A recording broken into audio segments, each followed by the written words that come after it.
Hello, beautiful people. How you guys doing today? How are you guys doing today?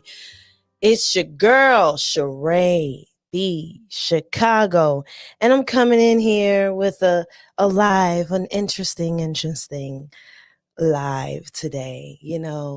For any of you guys who may not have seen or heard or watched my last Tuesday live, I actually had a few men up here talk about marriage. It's a couple of black men, about four really, but I had one in particular. He kind of came and go with us. It's okay. He was still there. He gave me his point of view as a black man about how he felt about marriage. And I was like, this is an interesting thing. And we started it because there was somebody who didn't think black men wanted to get married. So I said, okay, let's have the conversation. And then I thought to myself, like, there's a ton of black men who, probably questioning if they don't really want to get married, maybe there's something on the other side. So I'm like, you know what? Let me see something right now. Let me talk to the black women and find out a couple of things. I got a few questions for the ladies too. So we have three beautiful women here with me. But before I bring them up, let me check my chat real quick, because I see some comments in here already. Let's see what's going on. We got Yella in here, fellow Chicagoan. You know how we do. That's my boy right there. That's my guy. Hey, Yella. How are you? Then we got Cloud Nation Media. Hey, it's another Chicagoan. Look, Chicagoans, we come out for each other, okay? We come out, we show up, we show out, all right? And then we have my boy, M3 from Knowledge and Relationships. You guys, please go sure to follow these people as well. Great content. Make sure you Yella is more prominent in Twitch. So make sure you go to Twitch and holla at Yella. Go to Knowledge and Relationships, all that beautiful stuff and stuff like that. So yeah. I say, oh my OMG, it started. I see you, Yella. That's the guy right there. I have a video dropping as well tomorrow. It's an interesting conversation with me and Yella. We was talking about Chicago, growing up in Chicago. You know, only two true Chicagoans can really do. Have a great conversation. You know, Yella and I are close in age, so we can relate on a lot of the things we were talking about. Okay, so that was a dope conversation. You guys be sure it is premiering tomorrow. I think I put it for 6 p.m. Central Standard Time. Yes, 6 p.m. Central Standard Time. So you guys be sure to go check that out. And also, while you guys are in here, you know, we gotta do the maintenance. You guys like the video. Oh my God, I gotta look at my name again, y'all. It's a story behind my name. I'm gonna show y'all. Follow the page, subscribe to the channel, and hit that notification bell. And let's build the community, because you know that's what we do here. That's why we having a conversation about the nuclear family. Now, I chose to have a conversation about Black women and Black men in particular. Maybe I'm a little biased, obviously. But on the other hand, this is Black History Month. So we have to talk about these particular things. And last Tuesday, I highlighted Miss what is her name? Inglewood Barbie. So we have another Inglewood person. And actually February 1st, I didn't know in Chicago is Inglewood Barbie Day on February 1st. So I was like, okay, cool. So today we have to highlight another Chicagoan doing dope things. Another Black Chicagoan, Mr. Dion. Mr. Dion. Okay. Dion is feeding the community, giving opportunities. He grew up in the Inglewood neighborhood. He is giving people opportunity to eat fruits and vegetables. So if you do not have resources with fruits and vegetables, he feeds the community down in Inglewood and other areas as far as Evanston. So check out Dion. Dion's Chicago Dream. Look him up, Dion Chicago Dream. All right, you guys, I think it's time for me to bring these beautiful ladies up. What y'all think? I think it is. I think we're gonna have to bring these beautiful women up, and I'm really excited to have these ladies up here. These are three women that I admire, and three women that I like I said, admire or look up to. Oh, one in particular, that's my nigga, but we gonna talk about that too. All right, so let's go ahead and bring up one of my first guests. Oh, we got Rashawn in here. Hey, Rashawn, how are you? Rashawn. Oh, let me change. Look, so wait a minute. There's a story to my name. Let me change my name real quick. I don't know why this man did this. He was messing with me. Shout out to Chef. It's not Roadcast the Charae Pro. So he was messing with me because I'm the one who introduced him to Roadcast the Pro, and he changed my name in the middle of the show, and I never changed it back. So let me change it back to CharaeBChicago. Yes, I have a Roadcast the Pro. Everybody who's in who's podcasting and doing different things like YouTube and stuff, go get you a Roadcast the Pro. Okay. All right. And Mr. Chef, shout out to Chef. He changed my name. He changed my name. So anyway, let me bring up these beautiful ladies. First, I want to bring up a lady that you a lot of you know. A lot of you yeah. This lady right here, right? She was introduced to us on one platform. But it's okay because we love her anyway. Okay? We saw who she is, what she represents, and we like her opinion. She's a smart woman, okay? A very smart woman. And though bumps come and go, but she said, you know what? I am still a jewel. Forget the rest of y'all, okay? She is a jewel. She is a diamond, okay? Don't let nobody tell you otherwise. She come in looking fly, and she got some questions, and she got some things to say. And I want to make sure that she has those things to say today, because if you guys don't know this beautiful woman, I think you guys should go ahead and subscribe to this beautiful woman right here, okay? Okay? Hey, I don't care what nobody say. This is my Chicago and sis right here, okay? Okay. Let's bring in Miss Wanna Chica. Hey, Miss Lady. I am cracking up at that introduction. How are you? I'm good. I'm good. A I know, pleasure. I had to I'm gonna be have some fun today. I see. I know, I right? can just see it already. All right, all right. All right, you guys. Let's go ahead and bring in someone else now. Some of you guys may not be familiar with her, but it's okay because this is my sis, okay? My sis. So y'all gonna respect her like y'all respect me, okay? And this beautiful woman, me and her, we have a lot of conversations circling around relationships sometimes. Of course, you know that's how sisters do. Girls get together and you be like, girl, yeah, why he, that's how it go, So we be having these cool conversations, but that's not really what she's known for. She's known for letting people know, like, hey, I could do a little dance for you real quick. I'm gonna show you how to move. I mean, man, this girl know how to, she get down. She know how to move, okay? She can dance her off, all right? And even can show you how to dance. She got classes and everything. And we gonna get into that later. But right now, that don't mean just because she know how to dance, don't mean she don't want to dance with no man. So we gonna talk about relationships today. You guys give a warm welcome to Miss Illinois. Hello, everybody. Thank you for the introduction. Yeah, I got you. It's all good. So, I see. Okay, a few people coming in still saying, "What's up? What's up?" Oh, somebody said, "Okay, you got Dunbar High School in the building." Yeah, yeah, yeah. We me and Wanda talked about that, her being from going to Dunbar, but it's okay. I ain't got much to say. South Shore, South Shore. All right, let's go ahead and get into my last guest. Now, this guest, if you know her channel, she talks about relationships, particularly marriages, which is very important because that's what we're here to talk about today. We're here to talk about the nuclear family and Black women with marriage. So I'm like, of course, I have to have a woman up here who talks about marriage. Okay, what other way can I do it? How it makes no sense for me to do it otherwise. So I'm about to bring up this beautiful woman. She always so smooth and poised when she talks.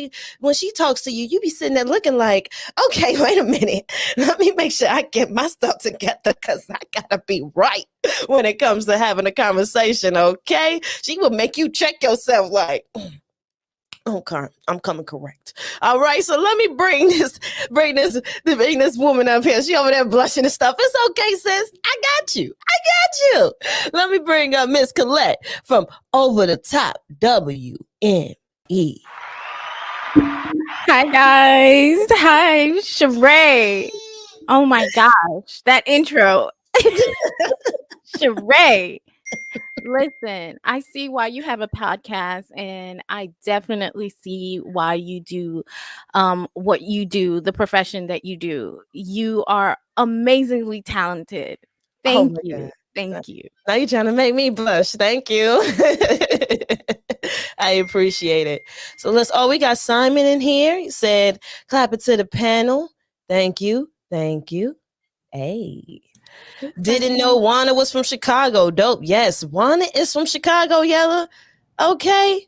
Hey, Colette, we still love you. But Chicagoans are here. Okay.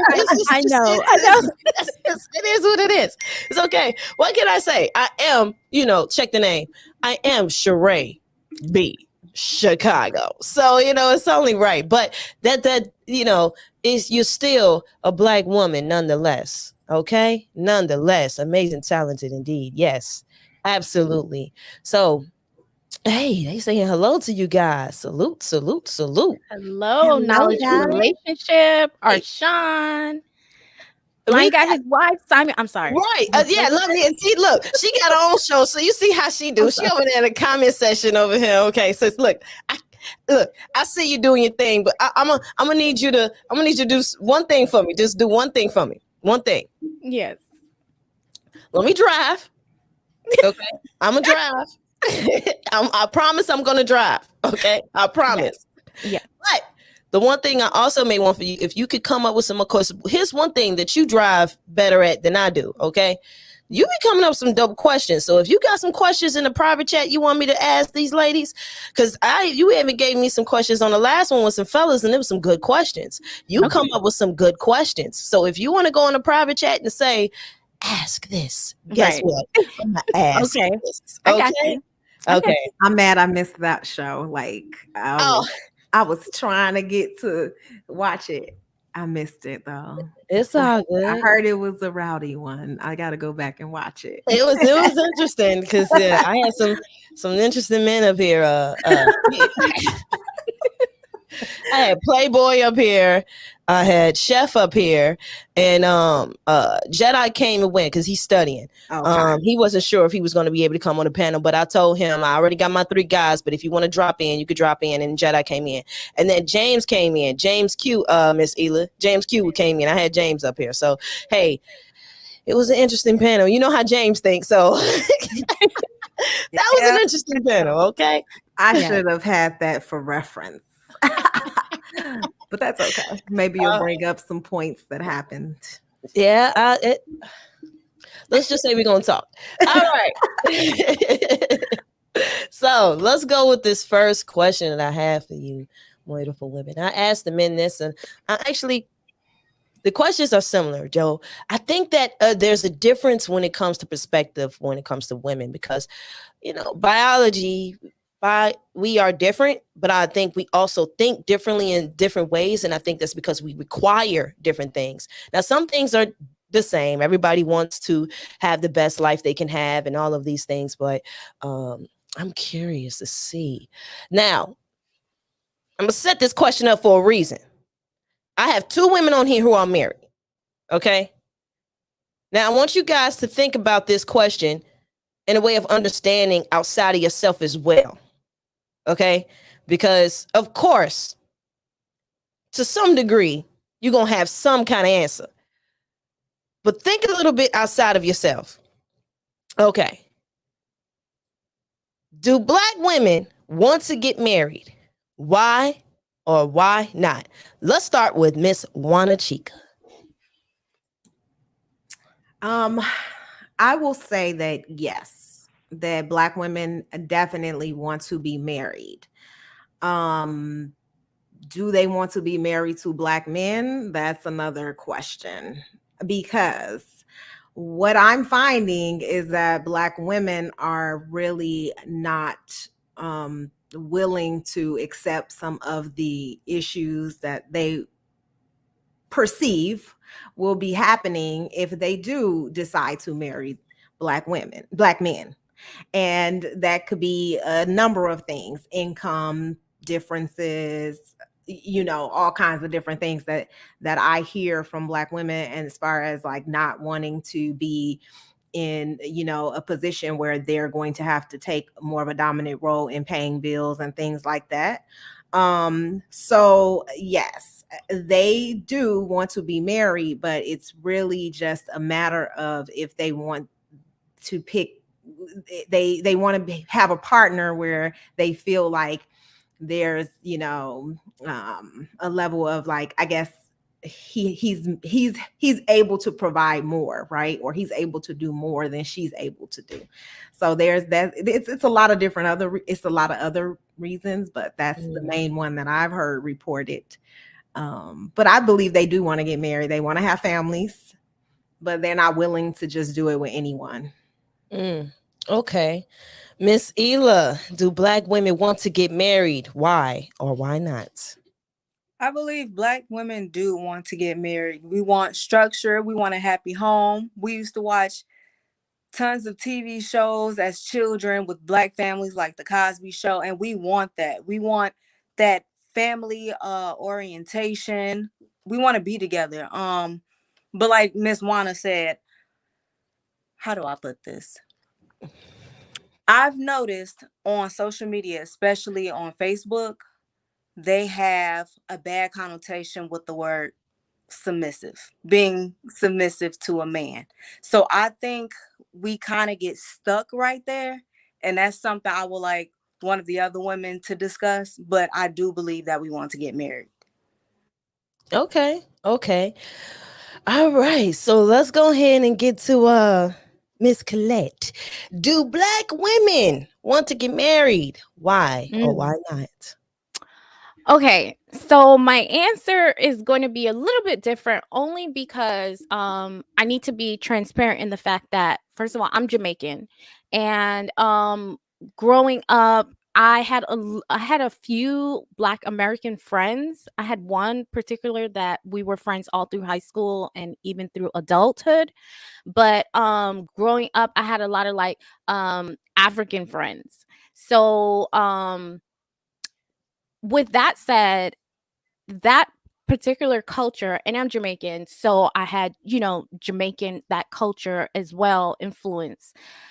That particular culture, African culture, it is more of a duty, right? To get married. It's not necessarily I want to or something like that. It's just known. Like you become a certain age, you get married. In my culture, growing up, it changed as far as it was known to you do get married. As I was growing up in my generation, it was not. It was not at all.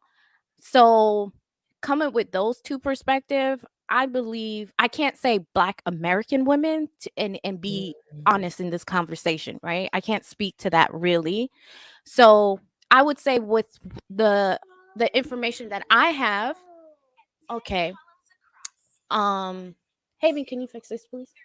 With the influences that I have, the information that I have, I would say that they want to get chose, not necessarily be married. They want to get chose in the sense of someone is choosing me. Someone is um saying that I'm their girlfriend or the mother of their child. But the actual act of being married, going through all what it takes, no, I don't believe they do. Mm. Okay. Definitely, guys. So sound like okay. Let's see. Blind guy, his wife, their life. Go follow you. Go subscribe to these amazing people. They have an amazing channel. Well, she said black women want to get married because it's every little girl's dream. We don't know the word submissive as a child. We did know roles and duties. Okay, interesting. I think that is you guys. I think all of you guys brought up a different perspective because I do a shout out to W.M.E. Capitalize M right now. Okay, mother. So let's I do think that I believe the same thing that black women do want to get married. I think there's probably a little bit of, well, I'm gonna be honest. A lot of women are starting to choose whether or not they want a child or marriage nowadays. That is what I'm seeing. I'm seeing that I'm either going to get married or I'm going to have children. And if marriage don't come, I'll have this kid. So I'm seeing some of that, which is kind of frustrating for me as someone who believes in the nuclear family. And I think that women are starting to believe that men aren't what they want or require them to be, and it's kind of interesting. It's very interesting to me because especially when I had the conversation last week. So I can't listen. Next week I'm gonna have men and women up here because I'm starting to see where there's some yeah. Let's get to this next question.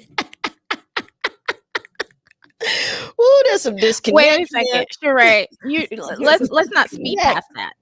Um, Let me ask you this: what do you mean by they are choosing to want to be married now? Because I No, don't. they're choosing to have children if they do not get married. That's what I meant. If I Okay, misspoke, I misspoke. But they're choosing to want to have children, opposed to getting married if they don't get married. So they're like, okay, if I don't get married, I'm having a kid. Because a lot of women, they right. understand the order of marriage then children. However, if they're not having children, I mean, if they're not getting married, they're gonna have a kid anyway. Right. So Right. I think well, like I said, because I believe in the nuclear family, I'm like, what? But So they're starting a family without without really having considering the Right. men in the exactly, decision making. yeah. Because to be honest, whether black women want to be married or not, it doesn't really matter because the black men have to propose marriage or marry you. And we all know that black women will be loyal to black men until they die and do not date outside of their race very rarely. Ooh, we would clean clean. There is a new movement of women who are divesting or trying to do that, but that is just really small. It's not even showing up in the demographics, and the percentages are rather small. So the women we remain loyal to black men. We don't explore our options. Therefore, we're going to wait until a suitable black man proposes marriage to us, right? And that's what we wait for. But we all know that regardless of whether we want to get married or not, the black men have to want marriage in order for us to be married. I mean, Mm. it's just what it is. They have to. Or men in general, like the man controls marriage. I mean, if you see these women proposing, but that's not a popular opinion, and men do not like it, right? They don't like it. For the most part, some men seem to be okay with it and embrace it. They want Yeah. women liberation and they kind of seem like they're on board with it. But most men are totally against you getting on your knee and proposing marriage to them. But if you do, okay, but I don't know if any of those marriages have even materialized into actual weddings. I don't know. I haven't seen any of them. And I followed one lady and it's been 5 years they've been engaged Oh, that way. So jeez. I'm waiting on her wedding. I am waiting. I want to see if this ever going to happen. But I'm saying that if you want to get married, it doesn't matter unless the man proposes. And we all know how low those statistics are. They are not So, marrying women. They just so, not. so I'm gonna say this because I had the fellas come first, right? So we do agree. The men, the idea is the man proposes to the woman says yes, they have the engagement, hopefully not too long, and then they get married, right? One of the gentlemen from last week said that black men want to get married, but nowadays women do not require men to get married. So if I can get it all without you requiring me to get married, then I'm not marrying you. So that's what I'm saying. So that's what I'm saying. There's some kind of disconnect here. You know what I mean? So, like I said, next week I'm definitely gonna. Cause we gotta get to the bottom line of this. I have sorry. Go ahead. Go One ahead. thing, just a little rebuttal to Tawana. With the statement, what you're saying, it doesn't matter if women wants to get married because the men have to propose. The only thing I would rebuttal to that is, yeah, you're correct that yes, the men have to propose, right? But I wouldn't say it doesn't matter be only because if we have our standards coming to the table as we are a wife, we are demanding to be a wife. So therefore, they will the right man will see that and not want to play around with it. So I think it to say that it doesn't matter, I wouldn't for me, my opinion, I wouldn't say it doesn't matter. I think it does matter. Us as women, we hold a lot more power in that decision. Yeah, it doesn't matter doesn't mean that you shouldn't have a standard boundary and expectation. It doesn't matter means that you can want marriage all you want, but if the man that you're with doesn't value marriage and don't think it's important, won't get married. And so Right. if you have a standard boundary and expectation that you've set for yourself, then yeah, you should probably make sure that you're true to that, right? Right. I'm not dismissing that you need to have a boundary. You need to say, this is what I want. And that's different from being with a man who doesn't care about marriage and is not interested in marrying you. Doesn't Right. matter what your expectation or boundary is. He's not going to marry you unless his values align with what you want. And Right. maybe for me, I think that sometimes women in general, we are afraid to and Sheree kind of spoke to this. We're afraid to really tell men that we want marriage or that that's an expectation for us. So men can say, oh, they haven't been enforcing it, right, because they're probably afraid to, force him or push him into it, or they don't want to really be honest about what they Right. truly want. Or maybe they got to know him and realize that they don't want to be tied to him for the rest of their life. That Right. happens as well. But they're not ready to leave the relationship. I've had girlfriends that said that too. Like, I don't want to leave a relationship, but oh, he got this going on and I don't want that to be tied to me. So there's a lot of reasons why women don't push for it, because I'm very clear up front that I want to be married. Like, I'm very clear. So Right. there's no man who's ever been with me that's like been confused about the fact that I want to be a wife and I want to be married. And that's just what it is. Right. So Exactly. yeah, I agree with Okay. that. I agree with you for sure on that point. Okay. So here's the next question. Since we're talking about marriage now, to go over what some of you guys are saying as a requirement, this is something that popped up in my mind as you guys were speaking.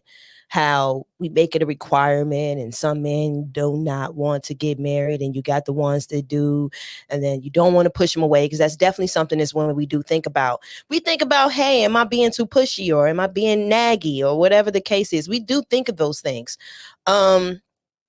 So it made me wonder, because at one point it was it was it was taught to men to find a wife, just like it was taught to women to have a husband, right?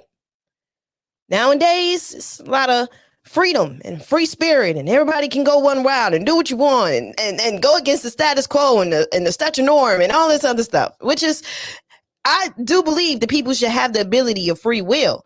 I think sometimes uh, people who do not agree or want to get married tend to turn an eye at marriage. And now people who actually want to get married are like, well, how do we move? So I think and that's what kind of leads to my next question. And my next question is, why do you believe the marriage rate is going down?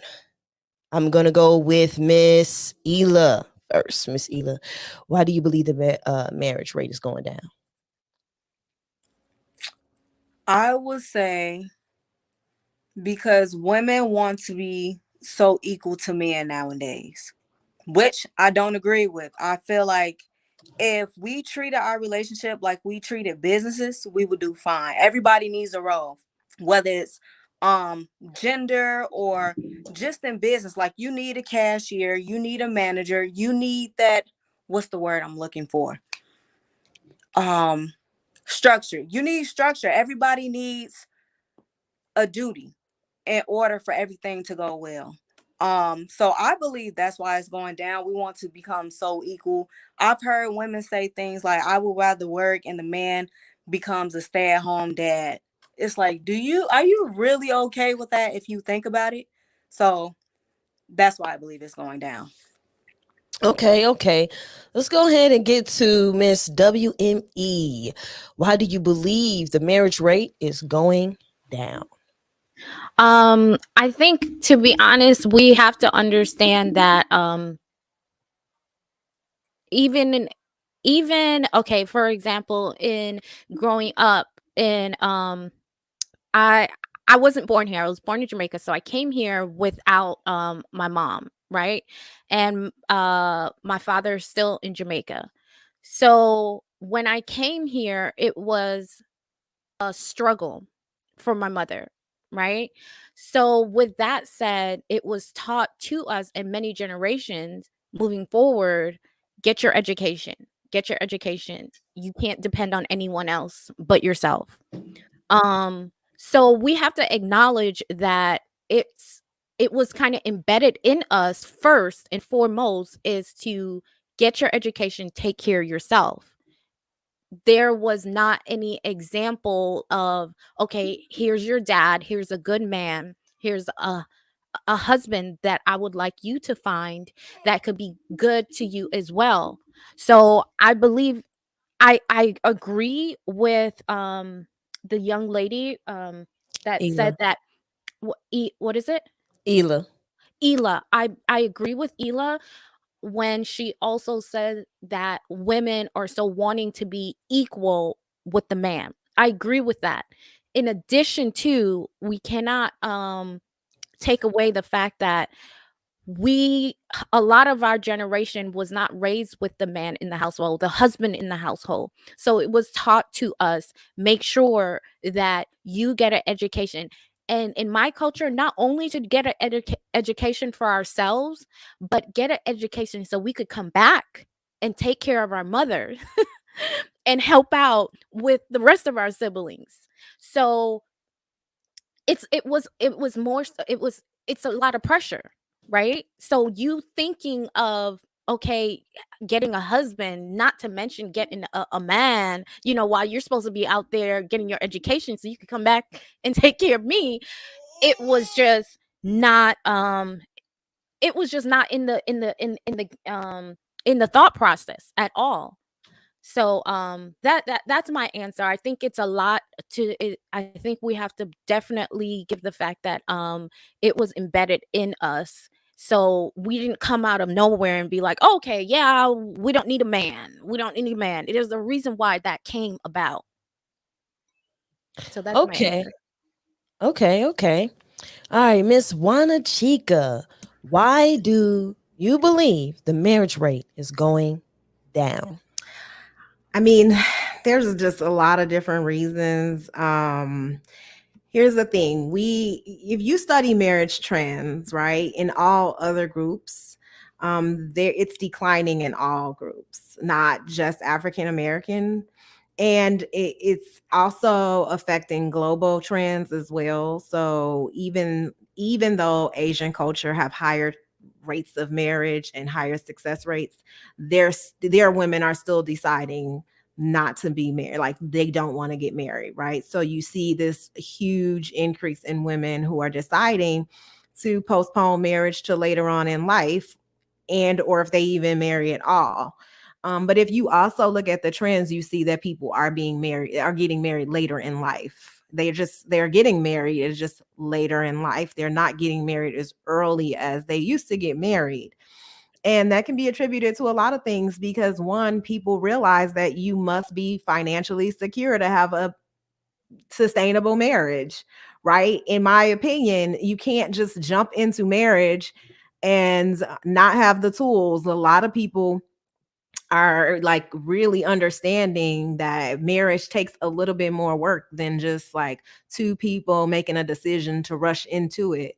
And so a lot of people are postponing it for a lot of reasons. I mean, I will not completely blame like feminist movement and women trying to be equal to men because they've been fighting that fight since the 1800s. Yeah, there's been like more than one wave, but marriage trends for other groups have not decreased significantly like the Black African American group.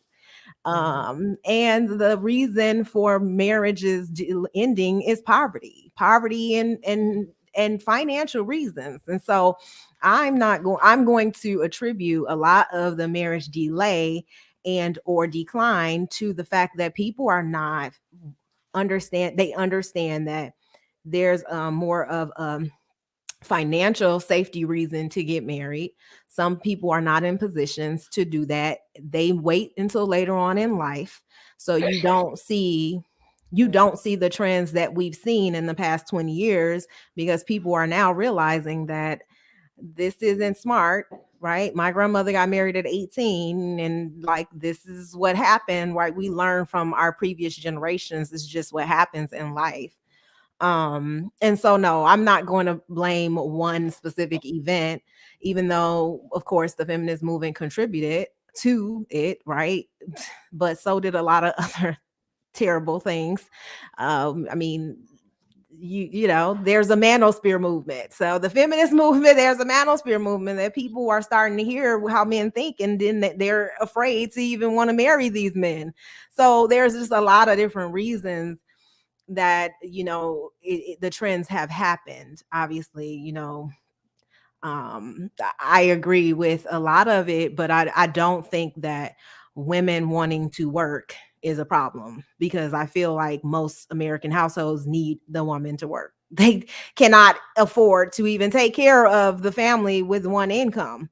And I mean, there's trends of more than 50% of the small fractions of marriage where both parents work and may stay married for over 10 years. So I don't really see how a woman wanting to work is going to affect your household unless you are just not able to adjust to a woman who is employed and like contributing to the home and both share like equal responsibilities. I don't know if that's like a real excuse as to why the people are not getting married, because I don't get it. But there you go. I just don't get it. Like I think that that's just ridiculous. Like, okay, you Before, need my income though, so you don't want me to work, but you definitely need me to work. So it's just weird. I don't. I mean, but I understand. before I get to this comment, you cracking me up on it. Like, it's like it don't make sense. It don't make sense. It's Like, something that they've been conditioning us to believe. Like that's really yeah, ridiculous. yeah. That's how I feel about some of the stuff they say. Like, I hear okay, you. so tell me where you got that from, because I don't know. All right. Before I get to the Yeah. comment, does anybody want to say anything to what anybody said before I get to this comment and a question? Okay. So one of the comments, blind guy, his wife, their life. The women are thinking, why get married young? Yeah. So they're waiting longer, which drives down the marriage numbers. They figure it eventually happen. Which I think that, yeah, because the average age. Sheree, you went out. Is that me or she went out, y'all? Uh-uh. Oh, Okay, I was like, I we're don't know back. if We're it's back. me going out or if it's you, but Okay. you just Let me froze turn for this like off. 10 Okay. seconds. Yeah. You just froze for 10 seconds. Um it's Did it happen again? yeah, just a little Yeah, bit. man. There you go. Is- Now I'm back. you're Okay. back, but Yes. it's a little like, but you're back. Delay. You're back though. Can you guys at least hear me? Yep. Yes. Okay. All right. So yeah, the average age for first time mothers now is It went out again. You was getting on a good point. It went out. She probably won't hear us until she comes back, right? That is Yeah. like Sheree. Okay. He We need said my background music. he said somebody said StreamYard been doing this lately. I yeah.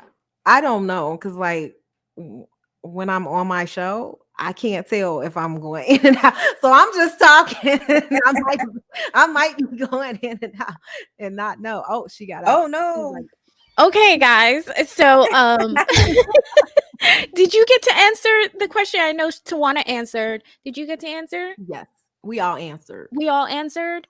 Mhm. Okay, so let me ask you guys this: do you guys see? First of all, do you guys have friends in different cultures? Yes. I do. Mhm. Different cultures. With that said, she's back. I was about to go in. I don't even know. Dang, I missed it. Shout out to Darrell who's calling it out. It is what it is. You know, it be like that. So I'm gonna have to figure some things out because we need some sexy streams. You know, we need better streams. You were saying that the women get the average age to have children was, and then you cut off. Okay, so the average. Okay, so I wanted to see what you guys We heard. didn't hear Okay, anything else. Yeah. so hey Miss Jen. Hey Miss Jen, cruising through. I see you. I see you. One of what I was saying was the average age for first time mothers is 28. So it's definitely showing that women are waiting longer to get married and have children. And in some women, because 28 is, you know, look, it's danger zone, as Mr. Kevin would say by time 30. But 35 is definitely 35 is definitely the age where you're what is the term I'm looking for? Advanced God maternal, damn. advanced maternal age. Yeah, right. It's we're not Advanced maternal, yeah. It's yeah, advanced maternal age, yeah. yeah. So that's not even the word I was looking for, but I think it's the same. So yeah. Oh, yeah, Um I don't know. Because you're talking to a whole woman that had babies during my advanced maternal age. So I'm listen, look, my my I popped her right on out. The doctor didn't even have to help me. It's my just like, my godmother was 42 with her first one. So I seen it. Okay. My yeah, aunt we're 30 waiting. something. My mom was 30 something with her with my youngest brother. Look, it happens. Okay. But he's right that we wait until later, because if you look at the marriage trends and the census, we're less likely to have never been married the older we get. So after 40, the rates go down. We're still significantly higher, Black women, and we're still significantly higher than every other race of women, but we're still less likely to have never been married the older we get. So by the time we're 15, the statistics go down to almost 17%. And this is like studying over 10, like 20, 30 years of marriage rates, right, for us. So Okay. it's clear that we're getting married later in life. Why we're doing that, I don't know, or why, it's I taking so long. I think part of it has to do with Colette was saying earlier about the push of education. So if you're at one point it was you will find your husband while in college. So and you graduate by time 21, 22. So that means you marry by 1920. You married 1920, had you a couple of kids, you probably didn't even really get into a career, probably did a little something that because that was also the time of where women stayed home. So it's different. Times has changed now. The steel mills are shut down, factories are shut down. Men can't take care of a house of five anymore. They need help, so yeah, I think So that's definitely so. so let me ask you guys this. Do you guys feel, or how many of you guys on here have experience in your family where they were just so happy for you to make it past high school? Oh, they No push one. college with me. Like, I gotta go to college. That's what they push. Ooh, my mama, what? She What? would have been like, Hey, have high you school. lost your damn mind? Like, Exactly. Oh, So just this high is school? that's Oh not no. even an accomplishment. I so mean, this on is my the other graduation day, factor. yeah, they Yeah, so wanted me this is to the go other get my master's. factor that other cultures or other maybe not this, this panel, but there are other families out there where they have generations where, hey, they didn't even make it past high school, so they're Yeah. pushing like they are Mm, pushing like I'm just so it's a huge party for if you even pass high school, like that's a Mhm. huge accomplishment. Of course they want you to go to college, but I'm trying to paint the picture of the desperation of how much it's so much of accomplishment if they even pass high school.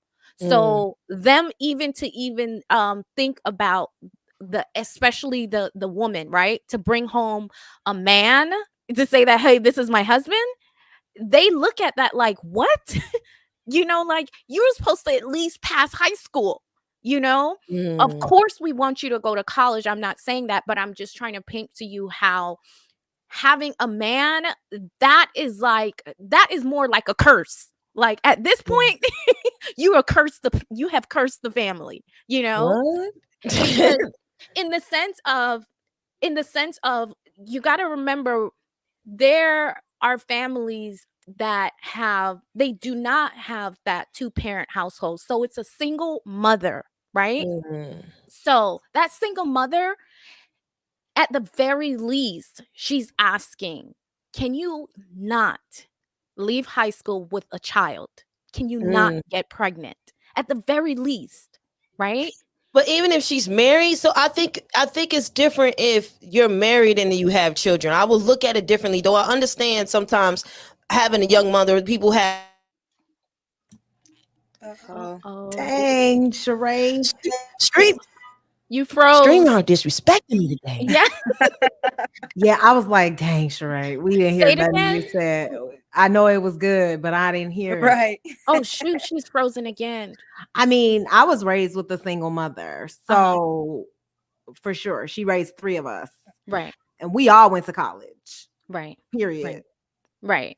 I mean, we did, and we got different fathers, but Right. my mama was like, "No," like, I mean, she was very clear that the kids were not Ex- allowed, of course. Like, that Right. was main because we girls, and how to protect it, but all 3 of us went to college as well. So Exactly. it was just like pushed. And I mean, my sisters are still in school. I'm like done.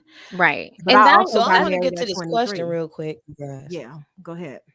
go Go ahead. ahead. Go ahead, Sheree. You went out. We thought you Welcome back. Oh my welcome goodness, I back, know, girl. right? But yeah, let me get to this question Okay. because he asked this question a little while ago.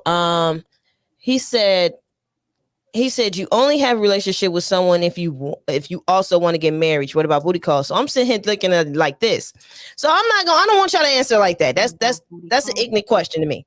What I want you guys to ask is what answer is this. And then look who he has as his photo. So we understand what's going on here. Joe So Budden. I Oh. want Joe Budden, and it's the angry Joe Budden. It's not even just it's angry Joe Budden yelling. So let's understand what we're dealing with. So for one, this is what I would like for you guys to answer. The question for me would be, do you think people are more interested in hooking up opposed to getting married? Let me ask. I see Ela letting her wheels spin. I see Juana kind of letting her wheels spin. So I'm gonna go to Colette because it sounds like she got an answer. You don't? Come on, Colette. No, I want See, Ela. I want Ela because she's like, I want this. Yes. Go ahead, girl. Go ahead. You Wait, got this. please ask again because I'm over here thinking. okay, so the question is, do you believe people are more interested in hooking up opposed to getting married? Married is last. I just want to get my fix. Mm. You know what? I've come across a lot of people around my age who actually want to get married, but for some reason, everybody is still going through trauma from their past relationships. So right now, they're just stuck in the moment. They want to hook up, go with the flow. I hate that term. Do not tell me to go with the flow. Look, do you want a relationship? Are your intentions on dating right now, or do you just want to hook up? I hate that go with the flow term, but I do believe that people actually want to get married. And lately, I've been hearing a lot of young men saying that they want to get married and have children. They're ready to settle down. It's more so the women who aren't really for marriage right now. Uh-oh. Did she disappear? Wow. Wow. So you do believe that they, as opposed to hooking up, they do want to just get married. Yeah. But hooking up kind of falls into the place of they're listening to the man saying, let's just go with the flow. Is that what you think? Yeah, basically. Basically. Yeah. Mm. So how about you, Tawana? Here's the thing, all men want to just hook up. Like, I don't understand. Like, why don't we understand the psychology of men? I mean, I don't even the best man wants to hook up when he gets with you. And if you don't have expectations, boundaries, or standards, he's going to just hook up with you. That's just what he gonna do. And the woman who sets expectations, boundaries, and do those things, he's going to move differently with that woman. And that's just what it is. Either he's going to move out of your life completely because he's uninterested, because he just wants to hook up, or he's going to level up and rise to the occasion and give you the level of respect you deserve. And I think all women should set standards with men and should have a boundary, right? And that's how, yeah. But I mean, I just, all male groups, it doesn't matter what they race, they want to have sex, they want to hook up. Why women, we always don't understand the psychology of men, and we get so confused, like, he really wants this. No, he doesn't care. Like, he wants to hook up with you. you have to make sure that you have a boundary in place that lets him know that, yeah, we may do that one day, but I want these things, right? And so therefore it's an even exchange. You want this and I want this. So like we're in this communication to see where it's going to go. But I just don't, yeah, I don't understand. I don't understand why we confused. Like, yeah, that's what they want. They want to hook up. Yeah, of course. I don't, I'm not confused. Like, I already know when I date a man that that's what he wants. You know what I Right. mean? Yeah. So, yeah. Okay. What about you, Kalei? You haven't answered. Yeah. Before I answer, I just want to ask Tawana, do you feel that them wanting to hook up, right, is a correlation to maybe them because we overthink things, right, as Right. opposed to men. Mm-hmm. Do you Mm-hmm. think they kind of pretty So much collect, over?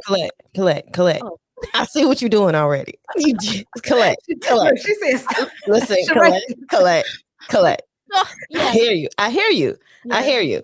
And you know, I knew this was probably going to be an issue before. I already knew before I even asked you. I was like, you know what? Collect gonna come in here and start asking questions, which is not a bad thing because then it gives it a little deeper. So that's why I was like, you know what? I'm still gonna bring her on, but Right. I need you to answer the question. Then Juana can okay, answer afterwards. Okay? Okay, I'm gonna just remind me to one. Okay, remind okay, me. okay. This is Okay. your question. I'm gonna have to come on your show, Colette. You're gonna have to be Yes. quiet on Yes. it. Okay.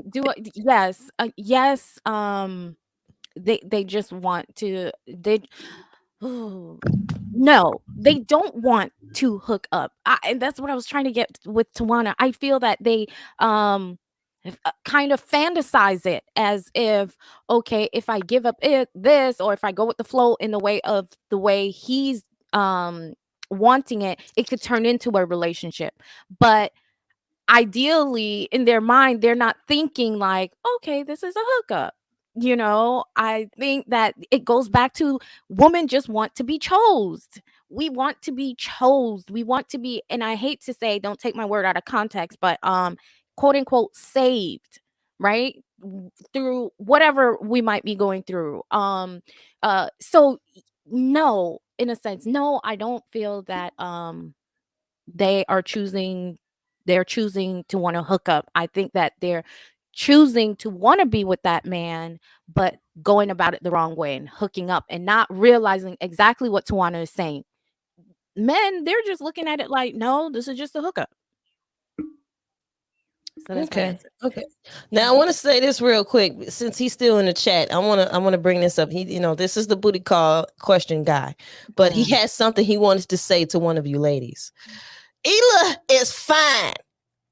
Does she have an Insta? Put this in the question and to LOL. So Eli. But you don't know if he fine because he got a whole nother man as his as he, picture. Appreciate it. so Ela, Ela appreciates the comment. Now, do you want to give your Instagram or do you not want to give your Instagram? that's My that's the Instagram question. is Ela_Noi. That's There you, ILAH_NOIS. there you go. You see her name? Just put an underscore between those two names right there. All right. I got you, black man. Go ahead. Do your thing. I'm assuming you're black. I don't know. But anyway, so I'm gonna put you. So there you go. So go ahead, Colette. Ask one of your question. Oh yeah. Yeah, yeah, kind of like do you think that the women are just pretty much going about it the wrong way? They're fantasizing like, yes, we are going to be together. He's going to choose me, but hooking up instead. Do you think it's that way? Or do you actually think that no, they really just want to hook up and go about their business? I don't think women want to hook up most of the time. There's exceptions, obviously, because there's women, we are not a monolith. There's women who don't give a damn about men, right? But most of us, we don't want to hook up. We want to make a real connection. But the thing is that most women suffer from like wanting male validation. They want to have a man around. They have this male gaze mentality where they just cannot live without a man. And so they vie for any attention he gives them, even when they know that they deserve better or more. It's just the fact that they have whatever attention that they have. So I do think that it is a level of delusion. And I hate to say that because I don't want to offend any woman, because it is a natural thing to want male attention. It's just a matter of having those, I keep saying, the standards and the expectations, right? Right. But I do think that it's natural for a woman to want to have a man's attention. It's just dangerous when you don't understand how to create boundaries and when someone's not treating you right, right? We have a tendency to love men regardless of whether they treat you right or not, whether they show you love or not. We will be like, but he is just so great. It's like a male gaze mentality that is just, it's really kind of like, we got to snap out of that. I think that you're definitely right. So I was speaking solely about men because that's their purpose. They want to hook up. Women definitely not, right? We think it's going to be more. We're going to change him. He's going to be great. He's going to save us. Like, we think those things, and it is a fantasy for the most part, because most times they show you that that's not their intention, and you still think you may have a shot. It's it's what women do. This is what we're informing them not to do, I guess. Right. Yeah. I agree. Man. I agree. Okay, so let me go ahead and get you guys. Miss CharaeBChicago got commercials now, so we about to bring up this commercial real quick, you guys. Okay, we'll be right back after this commercial. Hello, amazing performers looking for a stage? Well, every Wednesday at the Wild Hair, we are having poets, comedians, and musical artists showcase how much of a rising star they are. Know anyone who is looking to perform, or you yourself are looking? Then you can contact myself, CharaeBChicago, for more information via email or Instagram, right along with my beautiful co-host Najee and the amazing Timmy, who will offer you a great interview. We will be there to create an amazing experience.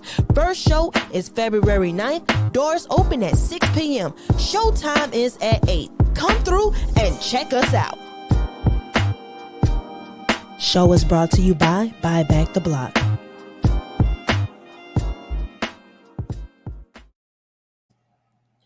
All right, y'all. That's my little commercial, y'all. But I'm about to go ahead and play one more commercial. Now, it's not a visual one. You just gotta listen.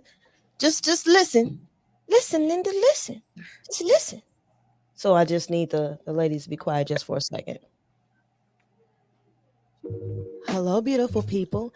I'm CharaeBChicago, and I am here to fulfill your voiceover needs. Are you seeking a smooth, soothing voice that can help your listeners listen to your book?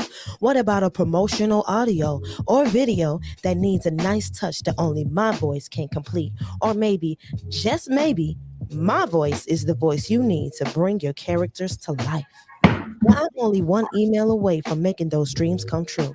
Just contact me at CharaeBChicago@gmail.com. That's CharaeB Chicago@gmail.com. That's right, I have the voice. Now all it needs are your words. All right, you guys, that's my little 2 commercials. Yes, I love it. Yes. Oh my gosh. Did you do the first one on did you put that all together? Yeah, so I edit and voice over the video, and of course the last one was obviously just my voice. Right. I love it. Mhm. I'm proud of Yes, you. nice. Thank you, ladies. It's okay, Wanda. I know you were busy. But,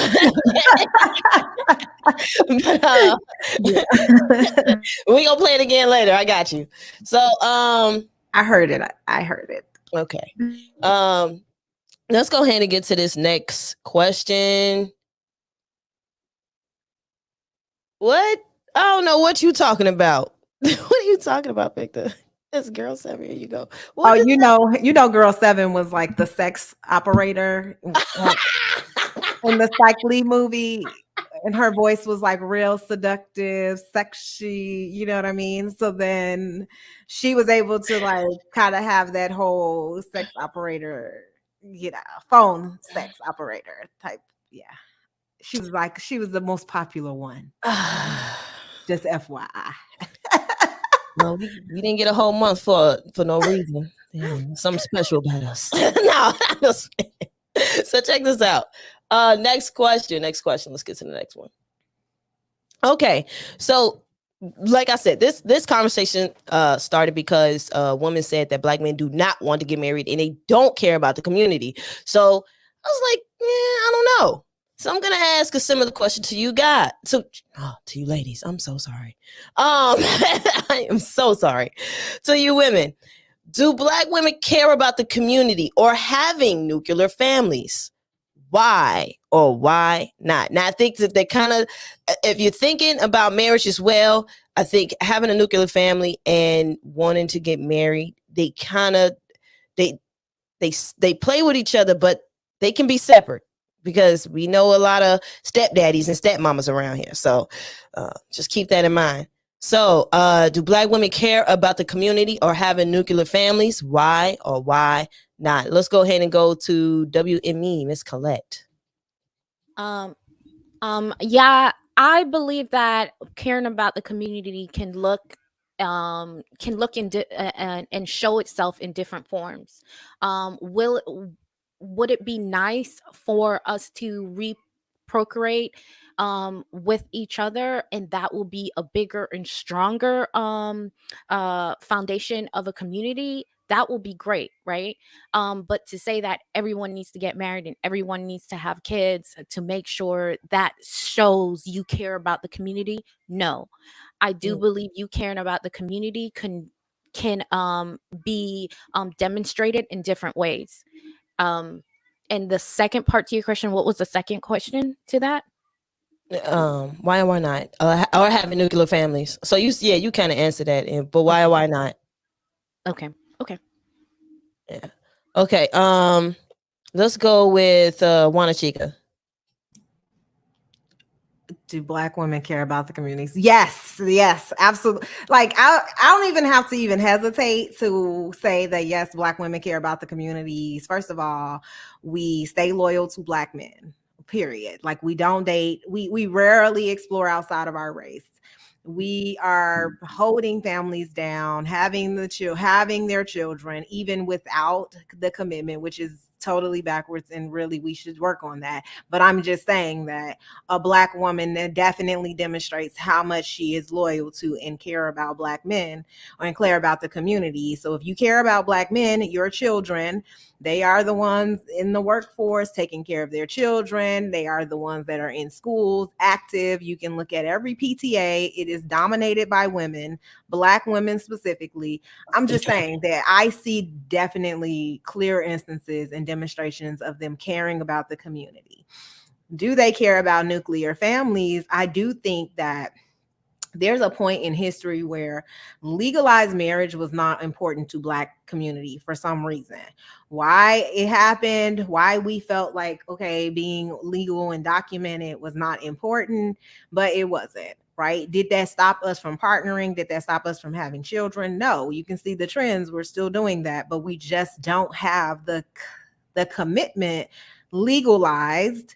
But even if you do even when they did a study, in the census, they realized that over 60% of the men are living in these homes with women, right? Unmarried, right? So there is a lot of unmarried women in homes with one of the kids' fathers, at least. I don't know if it's all of the kids' fathers, but it's definitely somebody in the house. So I think we're trying to create our idea of nuclear families. It's just not obviously demonstrated in the demographics and the numbers the way to favor Black people. So I speak from about Black people, but yeah, I do think that it's clear to me that Black women care about the community. It's clear to me that Black women love Black men undyingly, regardless of how they demonstrate how much they don't love us. We will definitely support them until the day we die. So that's just, I don't know how much clearer you can get about knowing that. Yeah. So I have a question for you, Wanna, after Ela. Okay. Ela, Yes, do I black do women care think, about the community, or do they yes, just? we definitely do. All we talk about is having a family. Like she said, we're always talking about our black men. We want a black family. We we're rooting for it. Like we want to see more black families, more two-parent homes. Um, we're even guiding people on the street. Like personally, my mother and my auntie, they're known as the mothers on the block. Like they're taking care of other people's children emotionally, um, mentally. Like these guys, they're out on the streets and they're like, hey, carry yourself a certain way. Stop sagging. You're a king. Like you need to do better. They have love for these guys in the streets. So yes, we definitely care about our community. Okay, okay. I tend to agree with you, ladies. We definitely care about the community. I see it all the time, and then it's one of the things that I like to say is, because majority of the time women take up careers that have to do with dealing with people, and I say the reason why is because we birth people.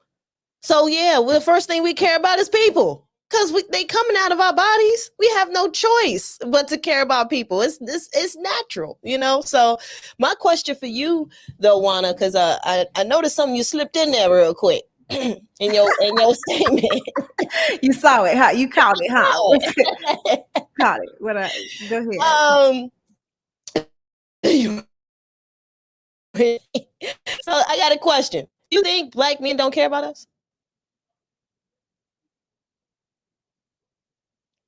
Come on, taking you to right, so y'all want to know. Oh, So we don't love oh y'all. God. Y'all don't want to know. You slipped that in there, and I was like, okay, file it in the back. I'm gonna Before ask.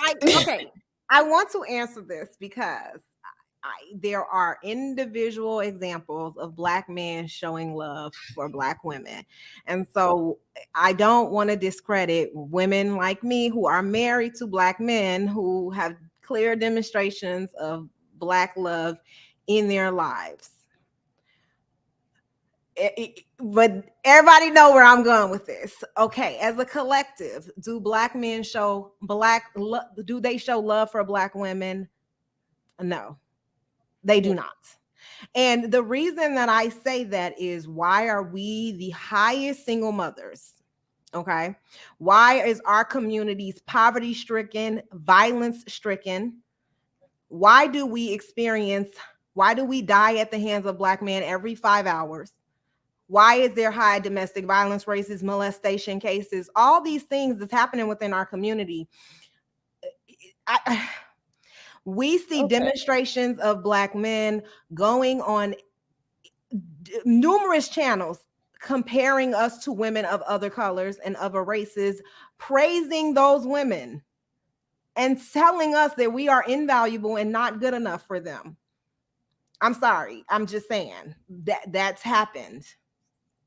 And it just is what it is. I love black men, but I do see clear demonstrations of them loving other women or showing other women love, and I know they're capable of showing us love. I just don't see it happen as much, and I know that they can do it because like they have done it for other women, like of other races, and so I do want to see it more.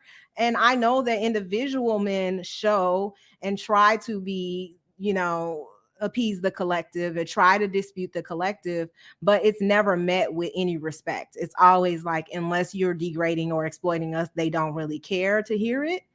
And that's just my opinion. In what I've seen in these spaces.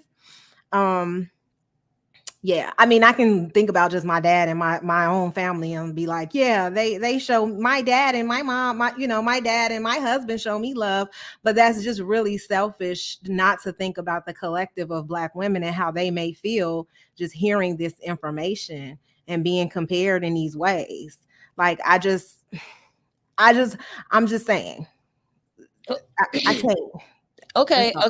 I think are you saying to like the majority of what we see in the media and the way that people communicate, when it comes to their love for women, and then when it comes to black women, there's a different conversation? Yes. Because I think that's And what we're no matter what, we call black men kings. We, even if we don't, we love black men. We are undyingly loyal to them. We get on stages even when they publicly humiliate us. We still say we love them and things like that. But I don't see it happening in the reverse. I just okay. don't. All right. That's all. That's my opinion of what I've seen. Okay. But if somebody can show me an instance when they showed us they loved, I would be open to it. So I am going to open up the panel Yeah, eventually I for would people to love to. come in and ask questions. That's after I'm done with the questions, of course, and then I'm going to definitely share the link because I'm pretty sure some men may have some questions or for Miss Wanda. Based on what you just said, but I have to Even understand. though I I said I'm understand. Yeah, I understand where you're coming from. I see the same things that you see. I also see men who love us, so I think I see both of them. okay. It's just unfortunate that bad tends to stand out more than a good.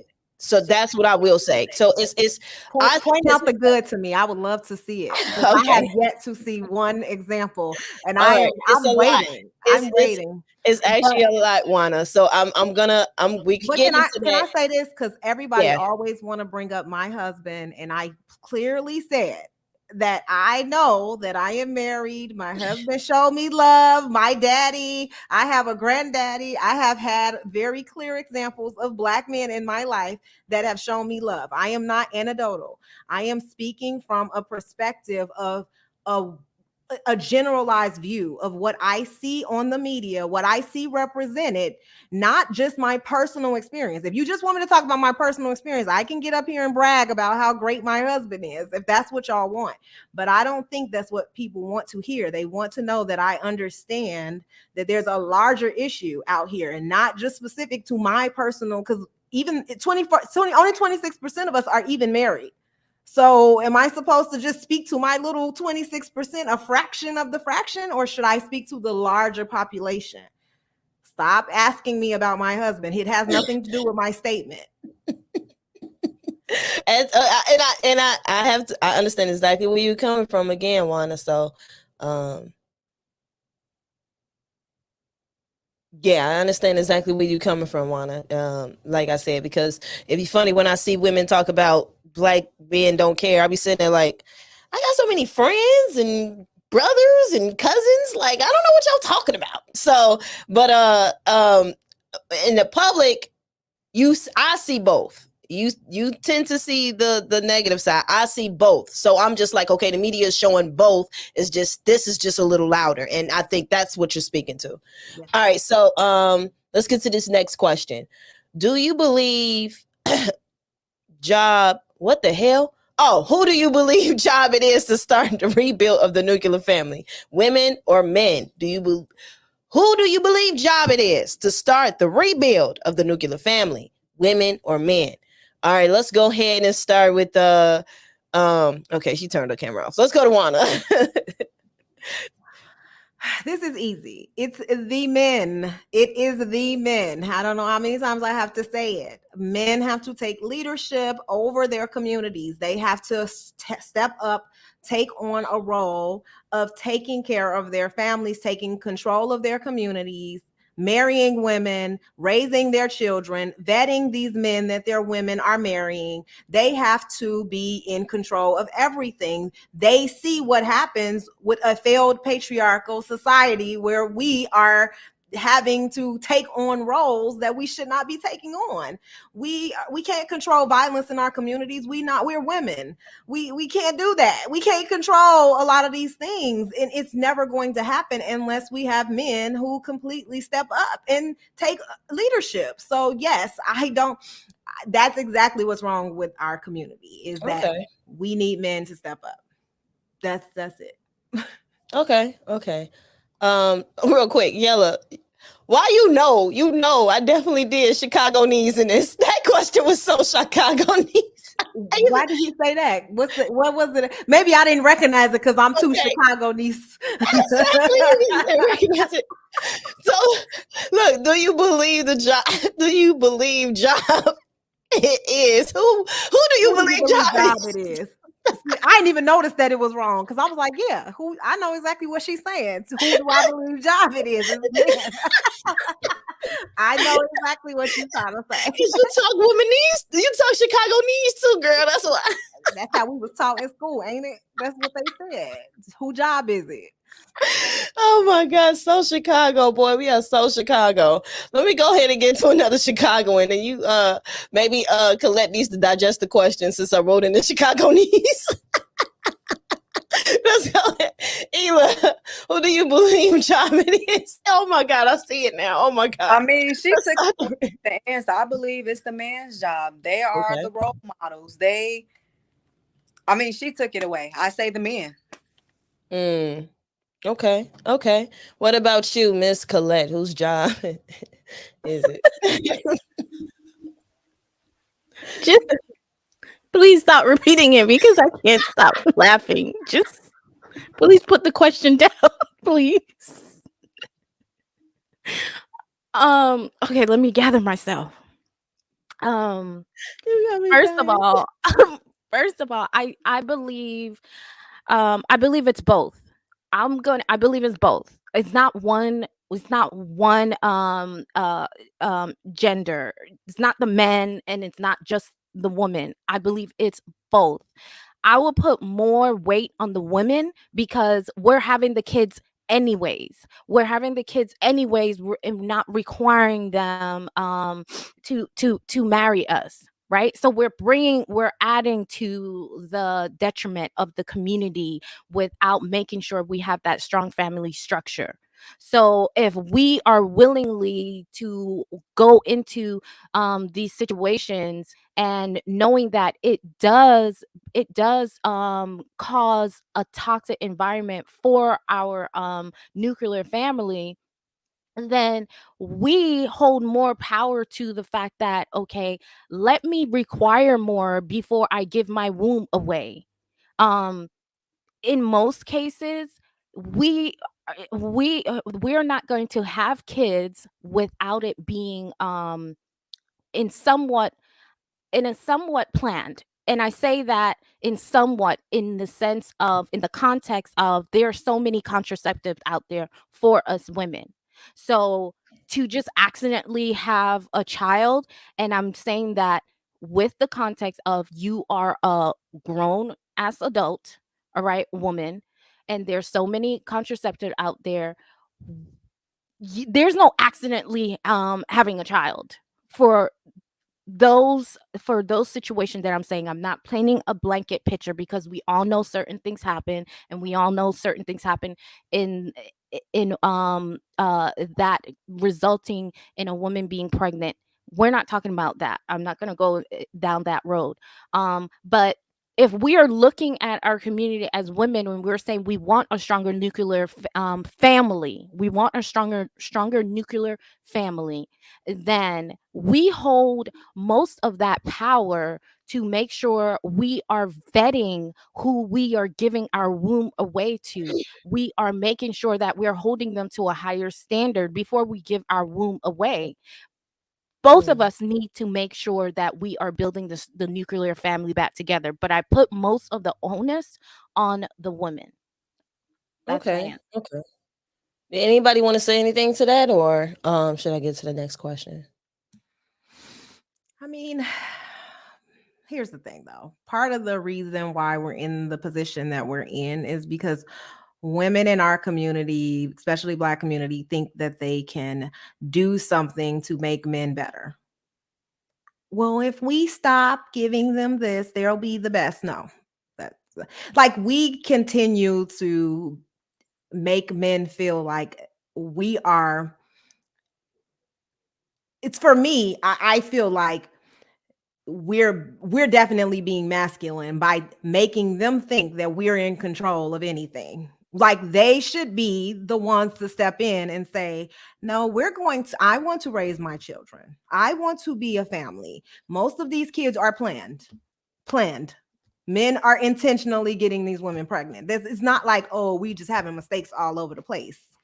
These are kids that are being planned and not wanting to ever think about marriage. And then there are documented evidence of men willingly leaving their families, willingly, not welfare kicked them out or and all these myths, willingly walking out on their families. So how is it that a woman can seriously be in control of a failed patriarchy? And now, if we want to be a matriarch and we want to control our men and continue to do what we're doing and keep going down the same path, we will, because that's exactly what's happening. We're not really requiring men to be in our lives or having standards, expectations, but then they don't want to.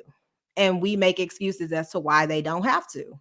Yes, Simon, men.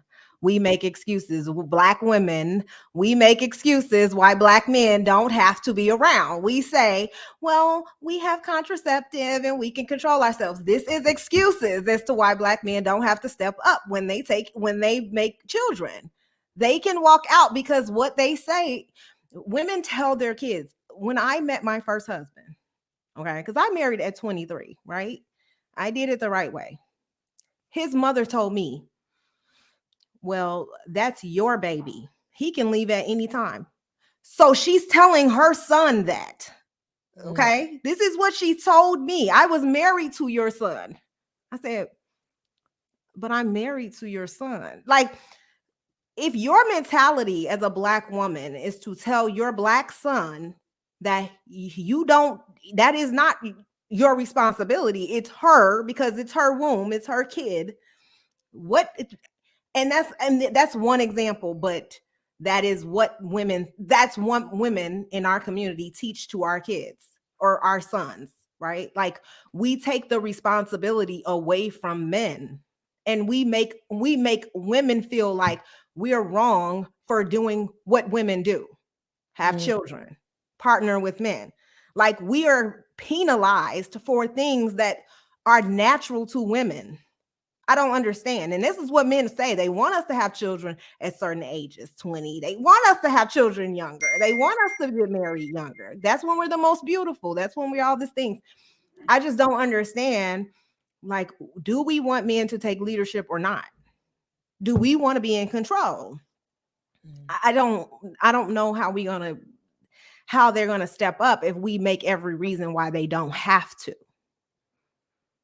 That's just my opinion. That's just how I feel about it. And I think right now that's what Black women do for men. We make every reason why they don't have to step up. Oh, you're oppressed by this person, or, we have birth control. You shouldn't have to go through that. This is what it is. We tell them everything, but step up, take care of your kid, be a man, marry her, build your community, take control of your block. That's all I'm saying. Okay. All right. I ain't mad at it. Okay. There's a lot right there to unpack. I think, okay. All right. Let's go ahead and I'm about to do something real quick in the midst of this commercial real quick, because I got somebody who wants to pop in. Because it is a woman, I'm going to allow this. And because I did let Jedi on the men's side come in, I'm going to allow a woman to come in on this side as well. She hit me up and she said, where's the link? She didn't say nothing else. She said, where's the link? So I'm about to play this commercial, and I'm going to share the link while I'm playing this commercial, you guys. Yeah, 1 second. Hello, amazing performers. Looking for a stage? Well, every Wednesday at the Wild Hair, we are having poets, comedians, and musical artists showcase how much of a rising star they are. Know anyone who is looking to perform, or you yourself are looking? Then you can contact myself, CharaeBChicago, for more information via email or Instagram, right along with my beautiful co-host Najee and the amazing Timmy, who will offer you a great interview. We will be there to create an amazing experience. First show is February 9th. Doors open at 6 p.m. Showtime is at 8. Come through and check us out. Show is brought to you by Buy Back the Block.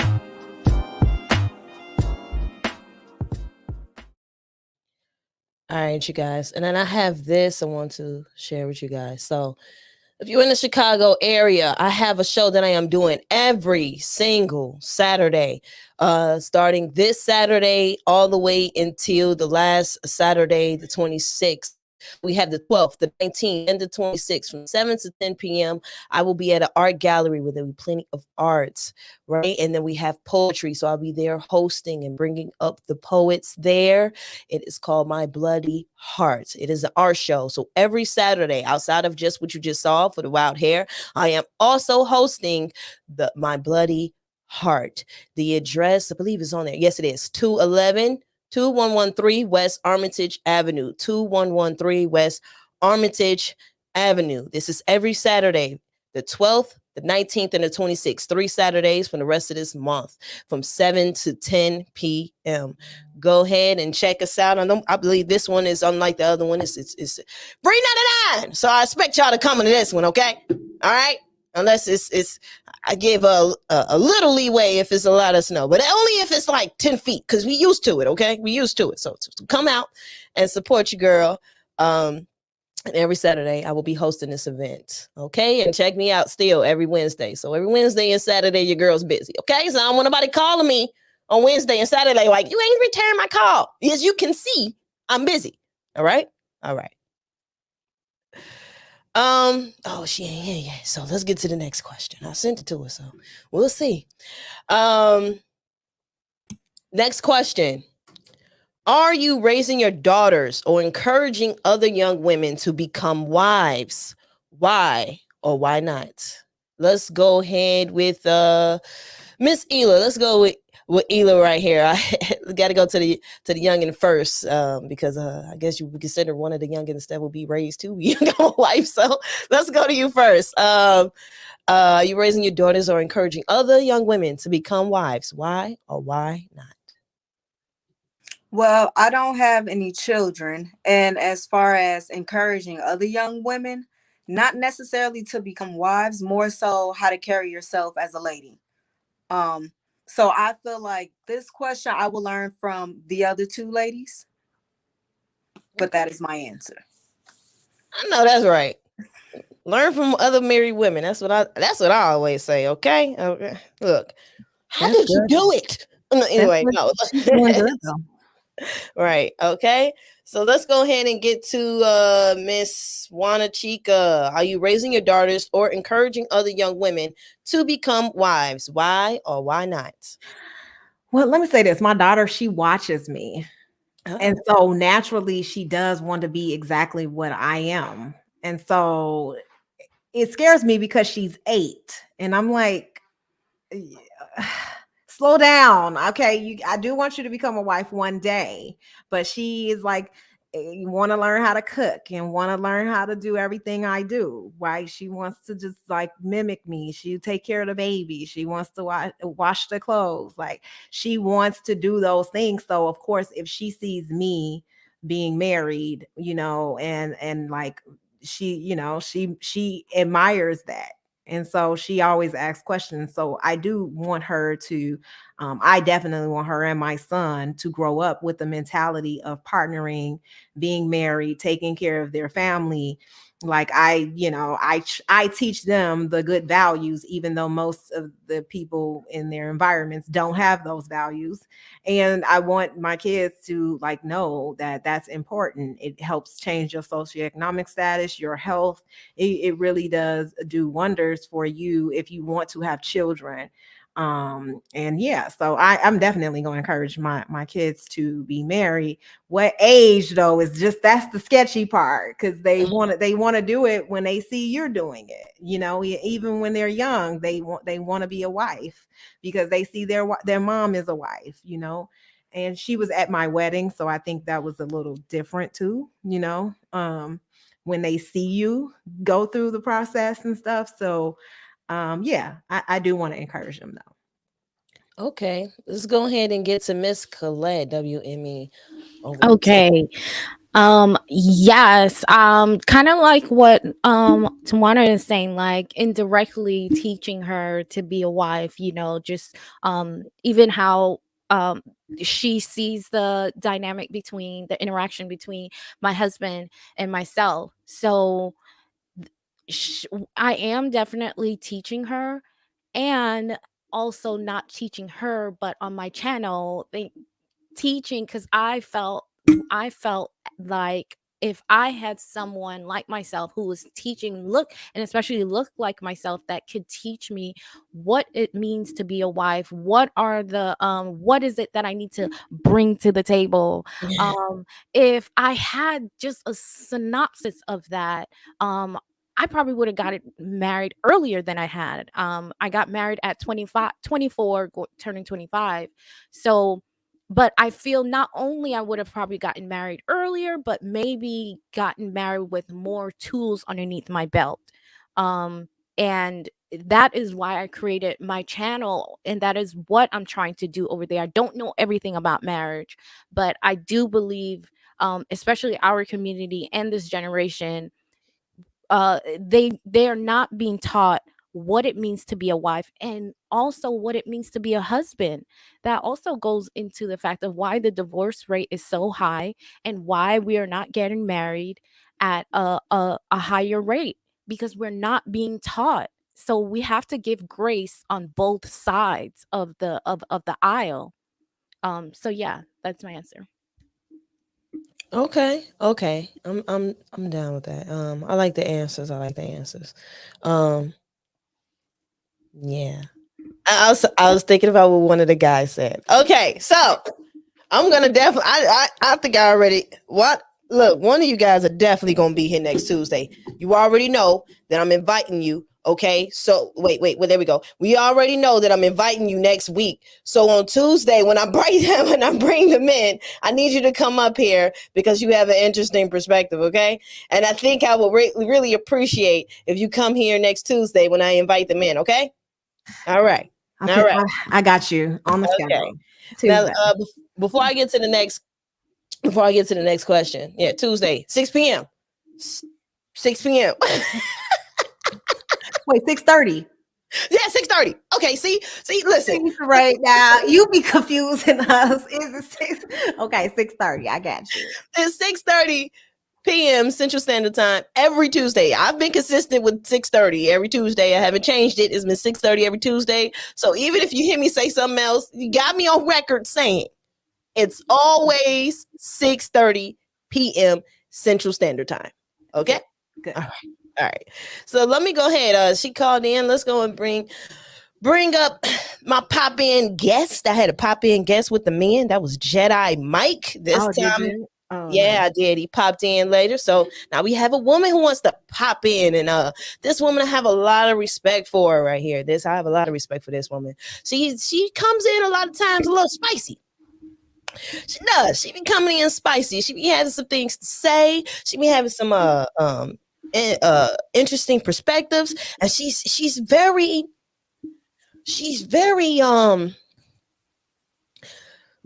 she's when her opinions are like this, like they in your face, she's gonna let you know exactly how she feel, what she think, and it is what it is. You're gonna take it or leave it, and if you take it, cool. If you leave it, leave it. That's her perspective, okay? But it's very, I respect her perspective because it's a lot of what she says. You could tell is coming from a place who understands community. You can tell that that's where it's coming from. So and over here, CharaeBChicago, we're all about the community, okay? um so I have nothing but respect for this woman. So let me bring in this wonderful, beautiful woman right here, Miss Queen Forever 2K. Hey. Hello, hello, Hi, Queen. hello. Can you hear me? Yeah, I can hear you. Okay. I'm on my phone, so yeah. So I got a different avatar. Sorry. But how you ladies doing? How you ladies doing? uh, we're doing great. Good. What's up, Juana? Thank you for coming to the show on sisterhood. Appreciate your perspective. It was my pleasure. Yeah, I had to You calm down because I be getting hot. You I did great. I can't handle it. I can't handle the phony and the fake. You got to be real. Yeah. Tell me to my face. But anyway, Before you say something real quick, I want to highlight this comment real quick just in case he got the wrong idea. Darrell, after we're done with the panel, questions, you can come up. You didn't see the link because I didn't post the link. I gave the link to Queen personally, okay? Because just like my last panel, I had a pop in guy. I had 3 men and 1 man pop in. That was Jedi Mike. Today, my pop in lady is Queen because she wanted to come up, just like Jedi wanted to come up. So it's the same kind of format. I'm not doing anything different. I opened up the panel to the audience with the men last week. No women came up. Nobody came up, but it looked like you guys are looking today with the women to come up. So you're going to get the link. So with my last question, I think I have either 1 or 2 questions left. We're right there. We're standing in front of the finish line. So right there, okay? All right. Now, Queen, I know you had something to say. Go ahead, ma'am. No, I just popped in. I saw you on, so I was like, "Girl, where my link at?" So I didn't even really hear everything. Okay. So I just wanted to pop in and catch up and say my little 2 cents and support you and keep it pushing. I appreciate that. But since I got you here, ma'am, What's up? you're going to pop in. You're going to answer a question or two, okay? Okay, I got you. All right. So I do have, since this is up here, are you raising your daughter?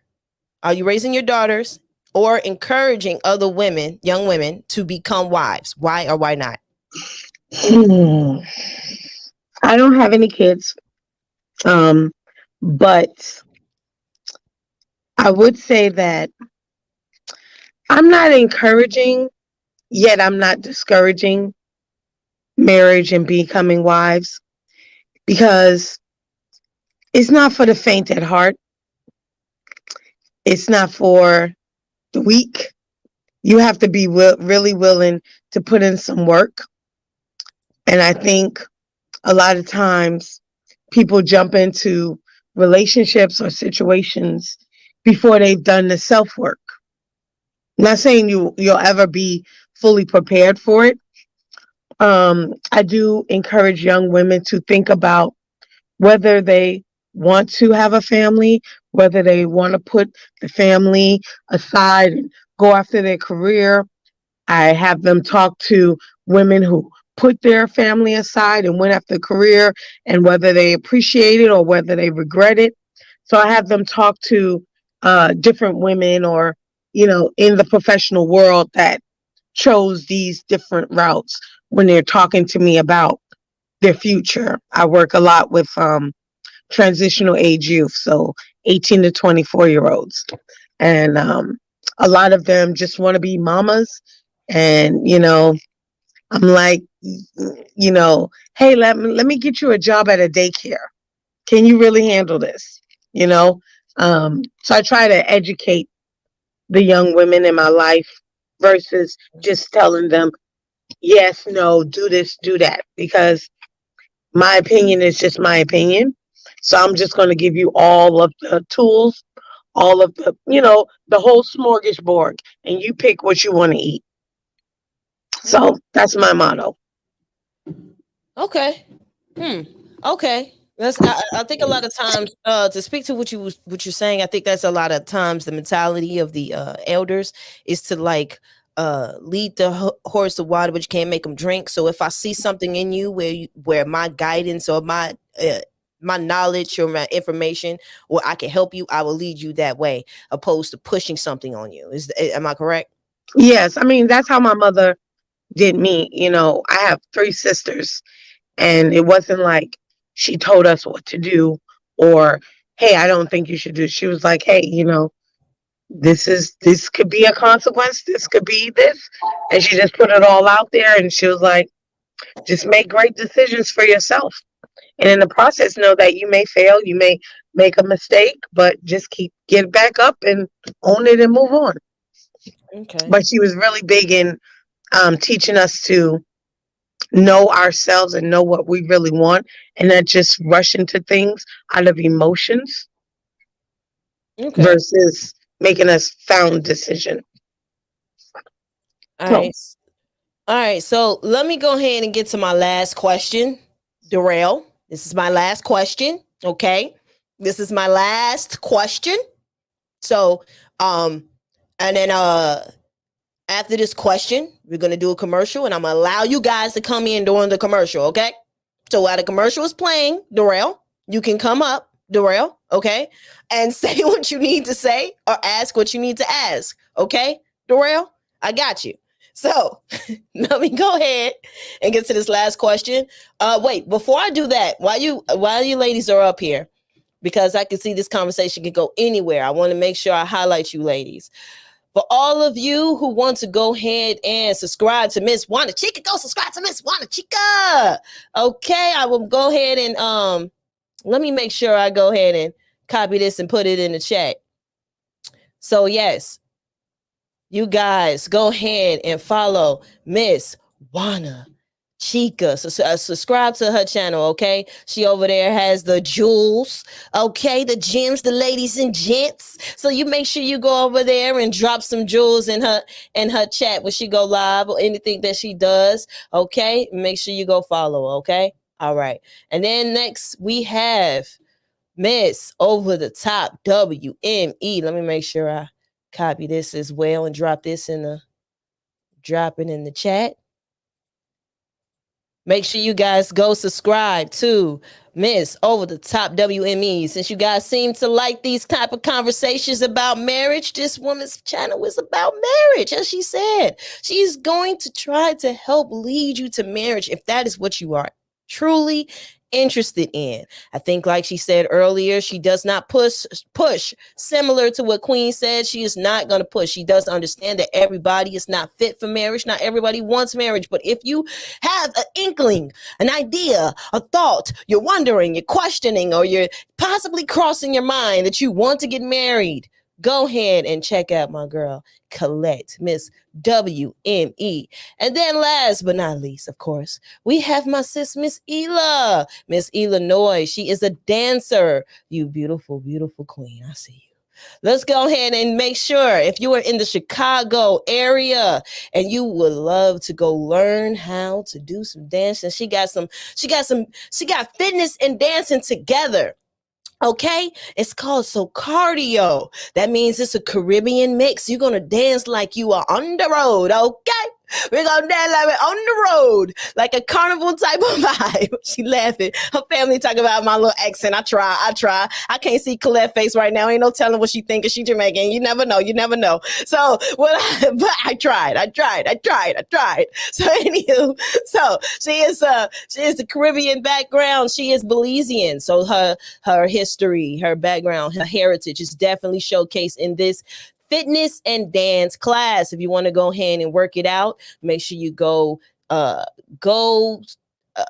follow her on Instagram, and here's the website to go get those classes, okay? The address is 7411 South Stony Island Avenue in Chicago. So be sure to go to those classes. And let me copy this as well. And all the gentlemen, if you are like, look, what am I supposed to do? It's a cardio and dance like a girl. I ain't gonna do all that. Well, tell your sister.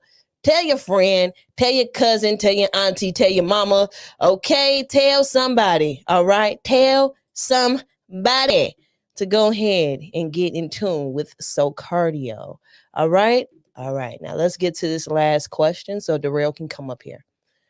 Now, the last question is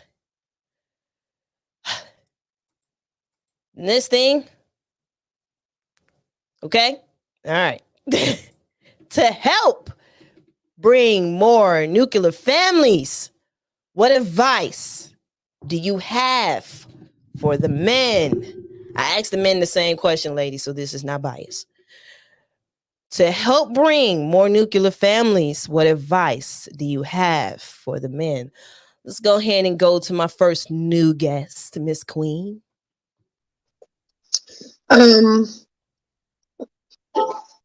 I think about that. Can you come back to me? I need to think about that. Okay. All right, cool. Let's go to Miss Juana Chica. What advice do you have for men if you want to bring back the nuclear families? All men or black men? Who we talking to? Our We community?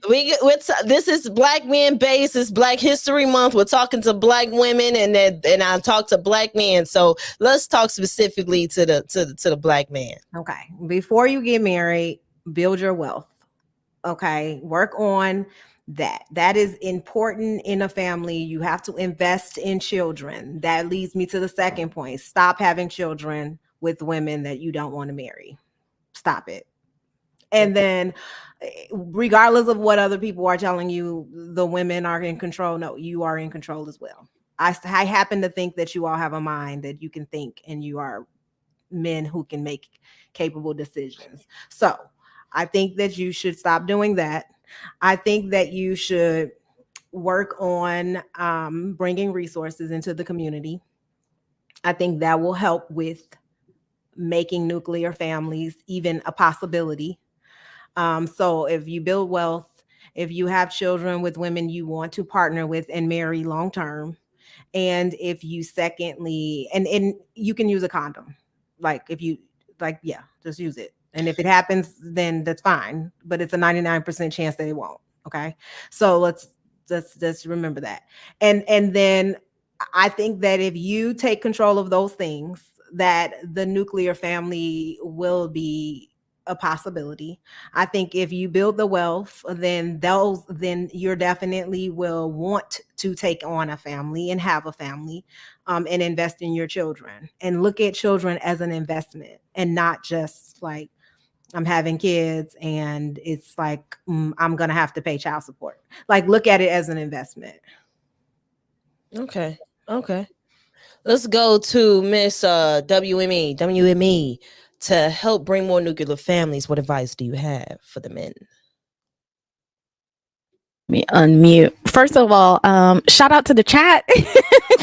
Oh, crazy. Your chat is lit. Um, Lucky, Daryl, Crypto, I can't remember, Chef, Denise, y'all are killing me. Y'all are killing me. Boy, ain't they? Listen, okay, for men, who that's a tough one, right? For me personally, I would say because I have a son, I would say for men, women, for men to do value themselves a little bit more.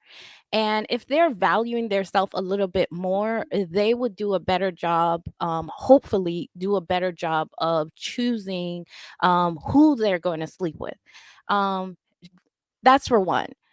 Secondly, understand, and I learned this from watching, I believe it was from, shout out to Chef on his channel, where I believe it was Chef. I'm sorry if I'm getting the wrong person, but he said that someone on his panel, but a man said that as a matter of fact, I think it was Rico, but he said that when a man lays down to have sex, he must always remember that it is a chance that he is taking to possibly father a child. Mm. So, with that saying, it needs to be imprinted in little boys' head, men, teenagers, that you having sex is a bigger responsibility than you just willy-nilly throwing it away like that. So I feel it will come down to them being a better person in vetting who they allow in their lives as well, not just women but also friends, because that leads to them hanging out with the wrong crowd, and the wrong crowd in the wrong neighborhood, and so on and so forth, right? So overall, just them taking the time out to really be better pickers, be better at acknowledging that they do have a lot of power, and they do hold value. They do hold value within themselves. So maybe the route of you going around and smashing as many girls as you can, that's we did that, it's not working. It's not the right route. So probably try a different route. Um and I think, just understanding that understanding that when they come to the table with another woman and thinking that they want to be married, understand that she's flawed and you are flawed as well. So do not come to the table as if she needs to be all this perfect person, and you as well as a man need to be all this perfect person, right? There's work to be done on both sides. So so I would say to my son, give yourself grace, right? um so that will be off the top of my head. That's kind of what I would come up with. Okay. Ela, to bring to help bring more nuclear families, what advice do you have for the men? As far as finances go, I would say if you're at a point where you're at your lowest, I know that men say like, "Oh, I'm gonna wait until I reach millions to find someone." I don't think that's the right way to go about it, because I feel like it's a contradiction in itself. We know that women are attracted to men with status and with money. That's just the way we are. Not that that's the only reason we want to be with you, but that's an attraction that we hold. Um, but I feel like as you're building your finances and becoming stable, you should also find that one for you. I feel like the right way to go about it is to have a woman who's going to build with you, as opposed to waiting until you're all the way at the top to find someone. Because then you have men who say, well, this is the only reason women want me. And now they feel the need to brag about money to get a woman. It's like, it's just a contradiction. So I would just say find someone to build with you as your finances grow. Okay. I Yeah, have I have one more thing that I forgot to tell men. go Get ahead. get a DNA test. Get DNA test. That's going to help you. Okay. I think that if a woman does not mind, like if she's sure about it, she will not have a problem with you getting a DNA test. I think that it is important, and we talking to the men. I think that it is important for men to, because they never know. They just never know. I don't care what you say. They don't know. They are just hoping or praying that that is their kid, and they're saying, "Oh, they look like me" or whatever. But men are never sure. Women, we are always sure. So one thing that I always say to men, this is my baby. If I was telling my son, I'm going to tell him to get a DNA test. I don't care if it's who she is. So I agree with that. I just do. I forgot to add that to my several things that I said. Okay. Okay. Let me put something in the chat real quick. Some of you guys are saying some cool things, and I would like to highlight it. But y'all know my channel. Let me remind you guys, it's PG-13. So if you guys in here talking about it's one particular word in here I done seen a couple of times. I done almost shared the comment till I read that one word, and I need men to be a little bit, not be so vulgar, okay? Like, now I understand, men can be very candid, so the message could come across the same way. You mean the same thing. I just need you guys to take this one particular word out of your guys' uh uh comments What does and it begin with? A it D? starts with the letter, no, because they saying D. This is the wild thing. They're saying D. They're not spelling out the word. But the N word, the after effect, they want to use that one. That one needs not to be in my chat. I'm not highlighting any comments with that particular word in it. My chat is PG-13. Okay? PG-13. That also means when you come up here, PG-13. When you speak, PG-13. When Please. you're in a comment, if you want me to highlight your comment, PG-13. Okay? That's all I'm saying. That's all I'm saying. You can still have the same point. I will highlight some, because some of the comments with the word in there, I will highlight. It's a cool perspective. I'm with hearing what you guys have to say. PG-13. That's all I gotta say. All right, let me go ahead and get to Queen. Um, I think the advice I would give is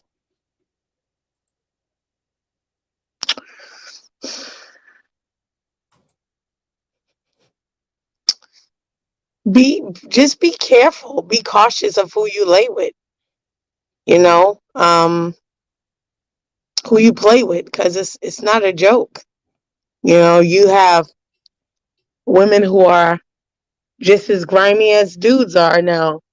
So just know your value and value yourself. You're not just uh a car going through a tunnel. Like, come on. You wouldn't take your car just anywhere. You would protect your car. You're gonna, protect yourself. And choose wisely. You want to date the thoughts, date the thoughts. If you want a family, then focus on that. You know, but be true. Be true to what you want. Know what you want, and then act accordingly. That's what I would say. Okay. I'm not mad at that at all. All right. I like a lot of these comments about that because I think one thing that I do notice is as much as people talk about protect the women and all this and make sure you don't get pregnant by this, that, and the third, we can't get pregnant by ourselves.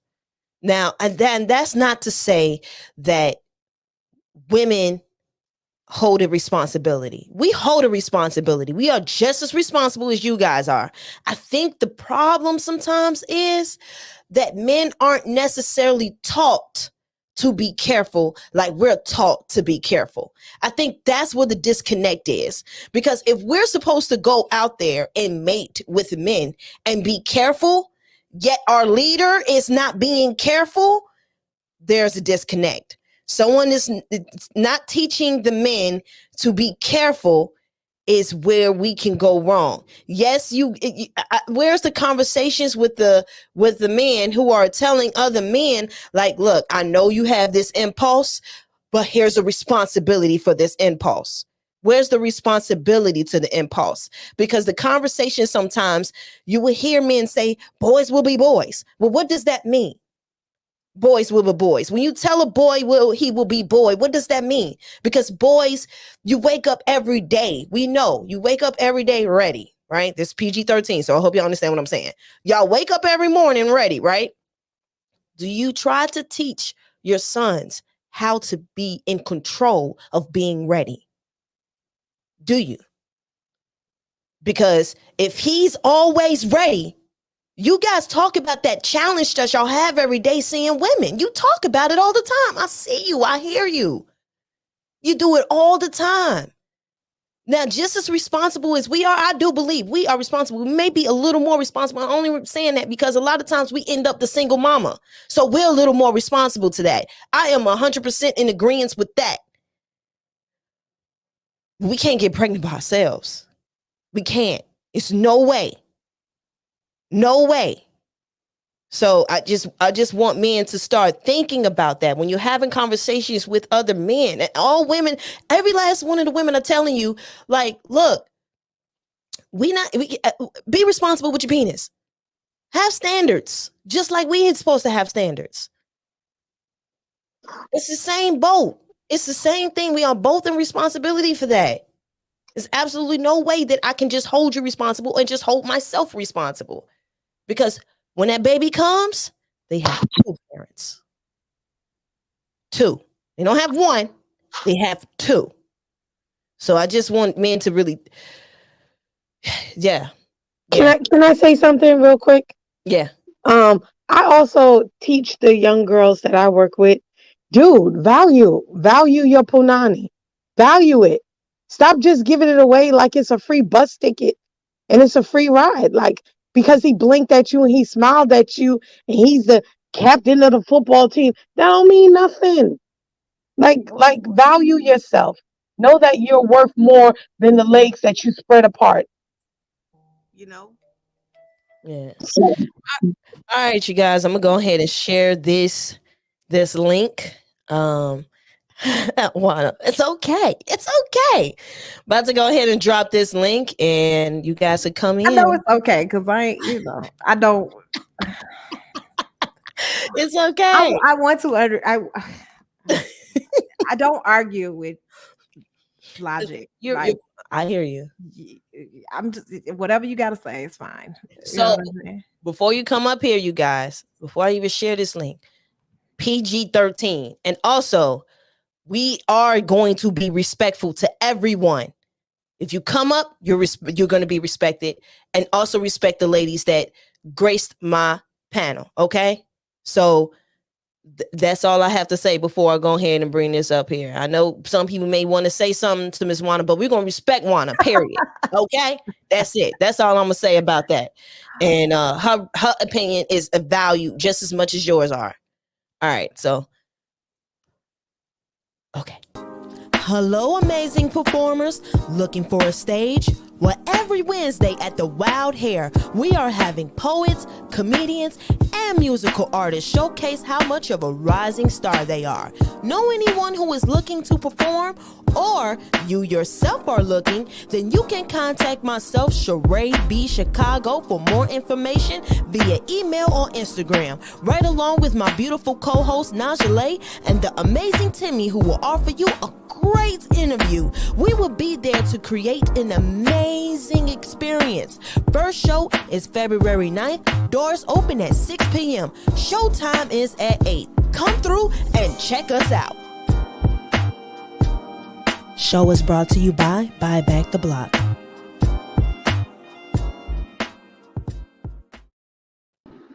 All right, now we got this one to play real quick. Let me go ahead and play this. Ask all you guys to please mute. All right, thank you. Hello, beautiful people. I'm CharaeBChicago, and I am here to fulfill your voiceover needs. Are you seeking a smooth, soothing voice that can help your listeners listen to your book? What about a promotional audio or video that needs a nice touch that only my voice can complete? Or maybe, just maybe, my voice is the voice you need to bring your characters to life. Well, I'm only one email away from making those dreams come true. Just contact me at CharaeBChicago@gmail.com. That's CharaeB Chicago@gmail.com. That's right, I have the voice. Now all it needs are your words.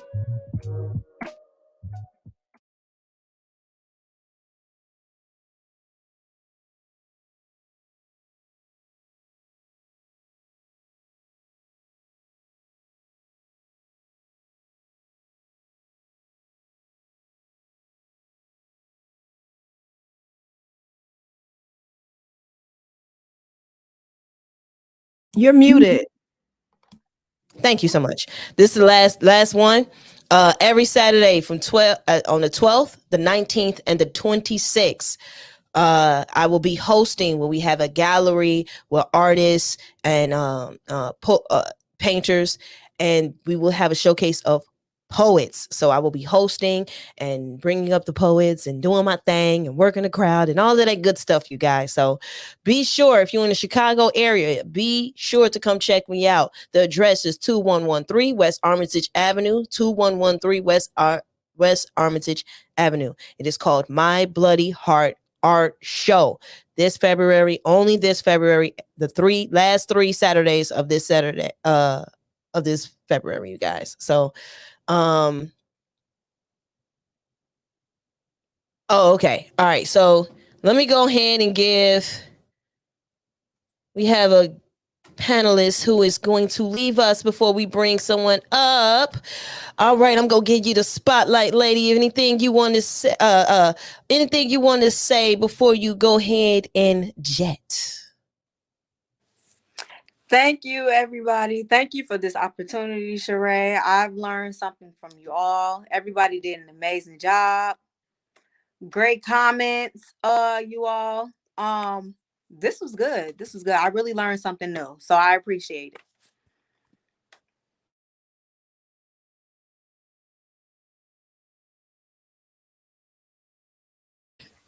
Charae, where are you?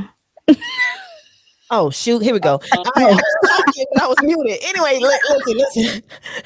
Thank you. See, this is why you have other hosts on here. You saw Wanna Chica, let me know what's up. You saw Colette try to drive. It is what it is. We are okay.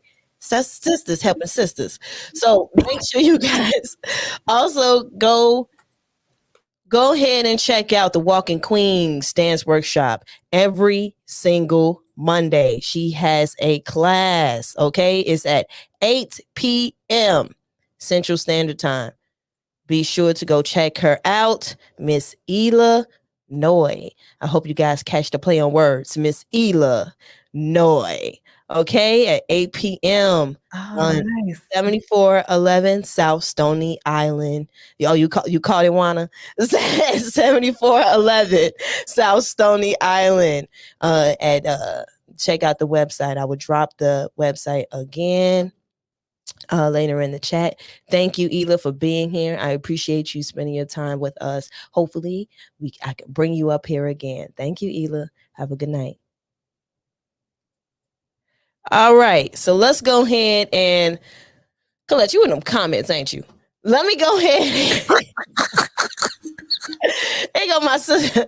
There my sister. Hey, Talia. Hey, Natalia. How you doing, girl? How you doing? It's my sister right there. Okay. Yeah, Ela left. Okay. You know her Instagram. So if you still want to holler, shoot your shot. Whatever. Keep the cam on Ela. He ready for Ela, girl. Salute to sister Ela. Look. Okay, Ela girl. Look like you ain't gonna be single for long. All right, so let's go ahead and bring up this young man right here. This man right here. I love this man right here. He is also a fellow Chicagoan. He brings a cool perspectives. I respect this man. Like I said, we're actually doing I'm dropping a video tomorrow. It will be premiering at 6 p.m. with he and I talking about the Chicago, growing up in Chicago. Yeah, having laughs. You know how people do when they reminisce about them high school days. So it was definitely a fun and cool conversation. So this man that supports me, I support him. Make sure you follow him on Twitch. I believe he has his Twitch name in his name. So if anybody wants to follow him on Twitch, he definitely has his name down there. So you guys, please give a warm welcome to my brother, my guy, Yella. What's going on, everybody? Hey, how you doing, Miss Charae, Wana, W.M.E, Queen? How you doing? Man, Charae, like for real, like I need you to like introduce me everywhere I go. Like I am not capping, like for real. Like if it's in a doctor's office, you be like the greatest patient you ever had. I'm like, yes, let's go. Give me these shots, cuz. All right.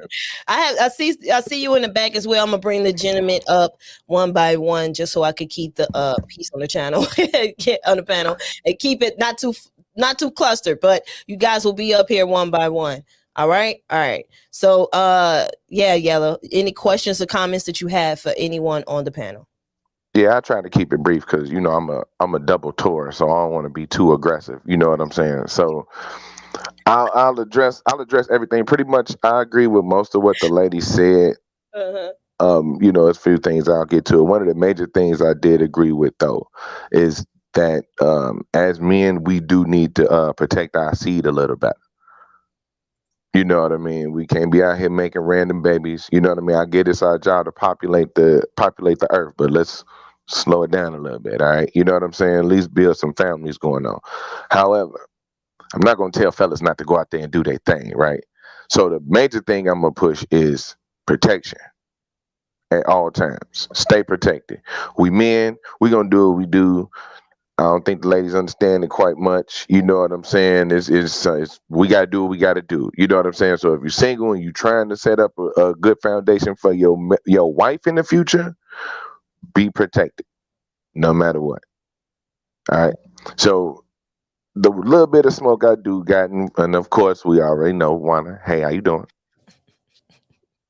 All right, I just got one question. And I put it in the chat, and I want to run it past you. Maybe the ladies can answer it too, because it's a lot of women that kind of echo what Wanda says and how she speaks about black men's toxicity, for lack of a better buzzword, right? So I heard you also say a lot about men kind of being the leaders, and we need to step up, and you know what I mean. We need to get better, right? So if you really feel that way about black men, are you absolutely sure within yourself that you want men to be the de facto leaders? Because I don't think women who feel like you actually have the trust capacity to allow men to lead without thinking that um to turn into a situation where absolute power corrupts absolutely. You know what I mean? And that's kind of the situation that I think women fear will happen ultimately. So, are you really sure that women are going to be okay if that's the ultimate goal to make a big difference in all of this? That's a great question. I'm sure that there are a number of men that won't be able to do it. Absolutely. Am I have I lost faith in all black men? No. Do I think that there are a large percentage of them who have the capability, maybe lacks guidance or the proper instruction from men? Yeah. And do I think that there are hopes and first, I think that the men who acknowledge that we do have issues in our community, fundamental issues in our community that need to be addressed, and people who have shown that they will not have children with random women, or they won't commit violence in our neighborhood, they won't destroy women, have been just a small, like, number of men who really just really want to do well in the community. They just have not been able to take control over all the bad men. They just haven't. Our communities just suffer, and it's not just in Chicago and in a lot of different places where poverty is large amongst our group. And so when I say work on wealth, I do think that that will change a lot of the mentality. Yes, I do think that it's possible, but I do think that acknowledging that there's an issue is the first thing that we have to do. So, absolutely, I have faith. Am I a optimist? Yes, my husband says that. He says that I'm optimist, and he thinks that's kind of crazy. But I do think that, I am realistic in what is going on in our community, and I am no longer going to be silenced by this whole shaming us for speaking out against things that's happening within the black families. It's always been this taboo thing to talk about what happens behind closed doors, and I am ready to put it out there in front of the world to see and hear. Yep. I can't hear you. I can't hear you, Yella. Okay, my bad. I said I Sorry. understand that. I know we all come from black families, so we all kind of know about the skeletons in the closet and all of that. But Yeah. this kind of go back to I think Sheree, didn't you do like the Color Purple kind of remake and all that the other day? Yeah, on All right. Friday I did talk about that. Yeah, yeah. Okay. So this kind of ties into that and other forms of like talking points. We hold on to a lot of past trauma, right? Because you know what I'm saying? We speak on these talking points like this is the day to day that's going on, right? Like I can understand everything you say about men not making babies, but to be honest with you, you ask most men that's reasonable men, they don't know deadbeat fathers because we don't migrate with them dudes. You know what I'm saying? We don't deal with them dudes. You know what I mean? Oh, I The hear you. different the difference is you said that the good men can't really control all the bad men. I mean, you making it seem like this.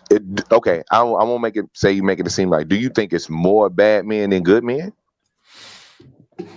Well, can I speak to the most black men don't know bad fathers? That's probably not true when their own fathers probably abandoned them. I've I had said we don't. I said we don't migrate. Now that we don't know, I said we don't migrate, meaning okay, like but we what don't I'm associate saying with them. is We don't make friends with deadbeat fathers. I have panels of men who have trauma from their own fathers abandoning No, I them, get that. and Yeah, I get that. then trickle down effects of them having being fathers and not knowing how to be fathers.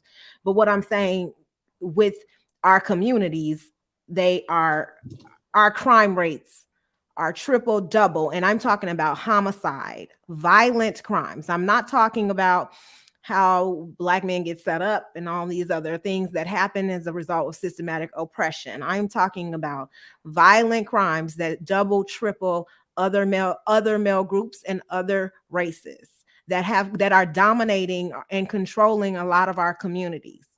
So when I say that they are taking over, that is what I mean, is that they are controlling most of the communities. And you have pockets of individuals and communities, of course, that have rallied together, that have fought against those things, but it's just not the collective.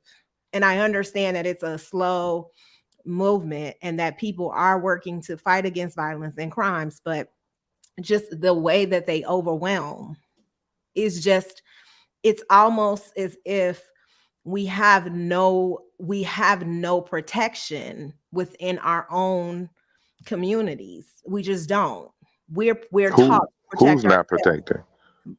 Black women, black men or black women. My Oh, son, okay. All right. he can be walking home from school and be approached by gang members, right? And be trying to initiate him. Like, I have to watch him. Black women, we're taught to protect ourselves. We're taught to go a different way, go a different path.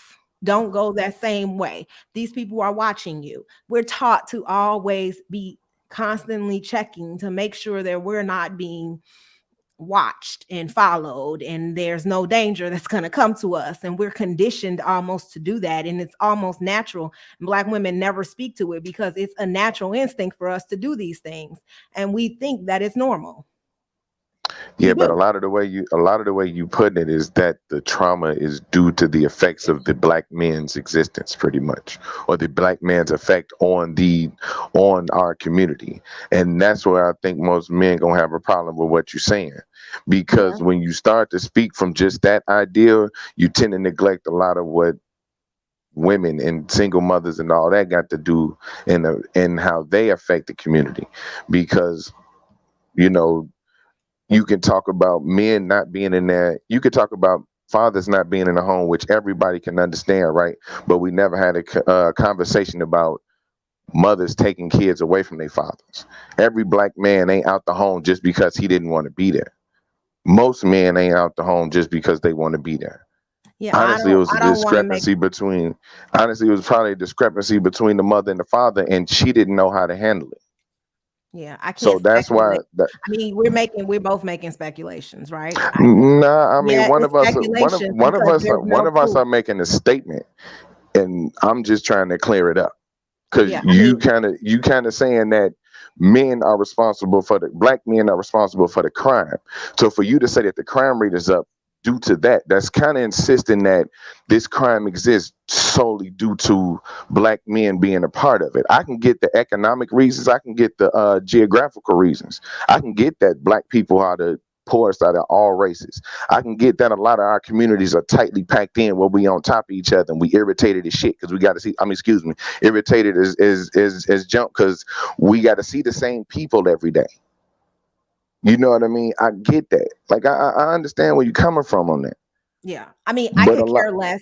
Here's the thing. I could care less who I offend because what I'm going to do is talk about the truth, right? No, If I'm yeah, I'm not and that's offended. and I'm this just I understand that it's uncomfortable conversations because we've been taught not to talk about the skeletons in our closet. We've been taught that no, this I'm is not saying wrong. that. We've been I'm taught not to saying that. expose certain things, and I'm not going to. I'm not saying that. What I'm saying is that I understand that Black men don't like for me to Hmm. talk about them as a collective, and they Oh like no, me it's to not a talk problem. about anecdotes. And here's the thing: they say you're married and you have a Black son. You should understand, but I don't have to talk from that perspective, right? Yeah, I I'm look I'm at not the though. statistics. I look at the crime rates. I look at Hmm. the FBI crime statistics. And Right. I look at who's committing the crimes in our neighborhoods, and I concentrate heavily on violent So crimes I ask. So like I ask murders again. and homicide, So I bring right? all that back to my original question. If you feel that black men are these tyrants, these out of control. Wait a minute. Not Hold on. Hold on. all Hold of on. them. Yeah. I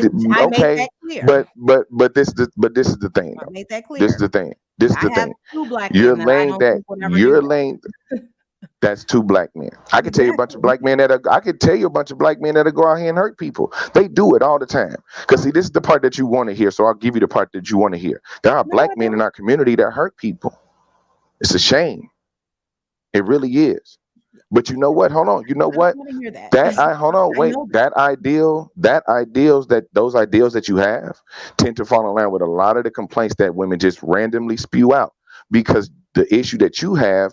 And when people, and I'm not going to do that, but when people say, "Are you married?" and this anecdotal, it's because you're doing what most women fail at doing, which is understanding that there's all types of men instead of focusing on the 10% of men that you have experienced and judging the rest of the 90 by that.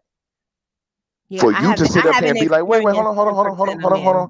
I don't Okay, know why you say that. so one, I'm saying I you haven't haven't experienced experienced 10% of men. you that's not what I'm saying.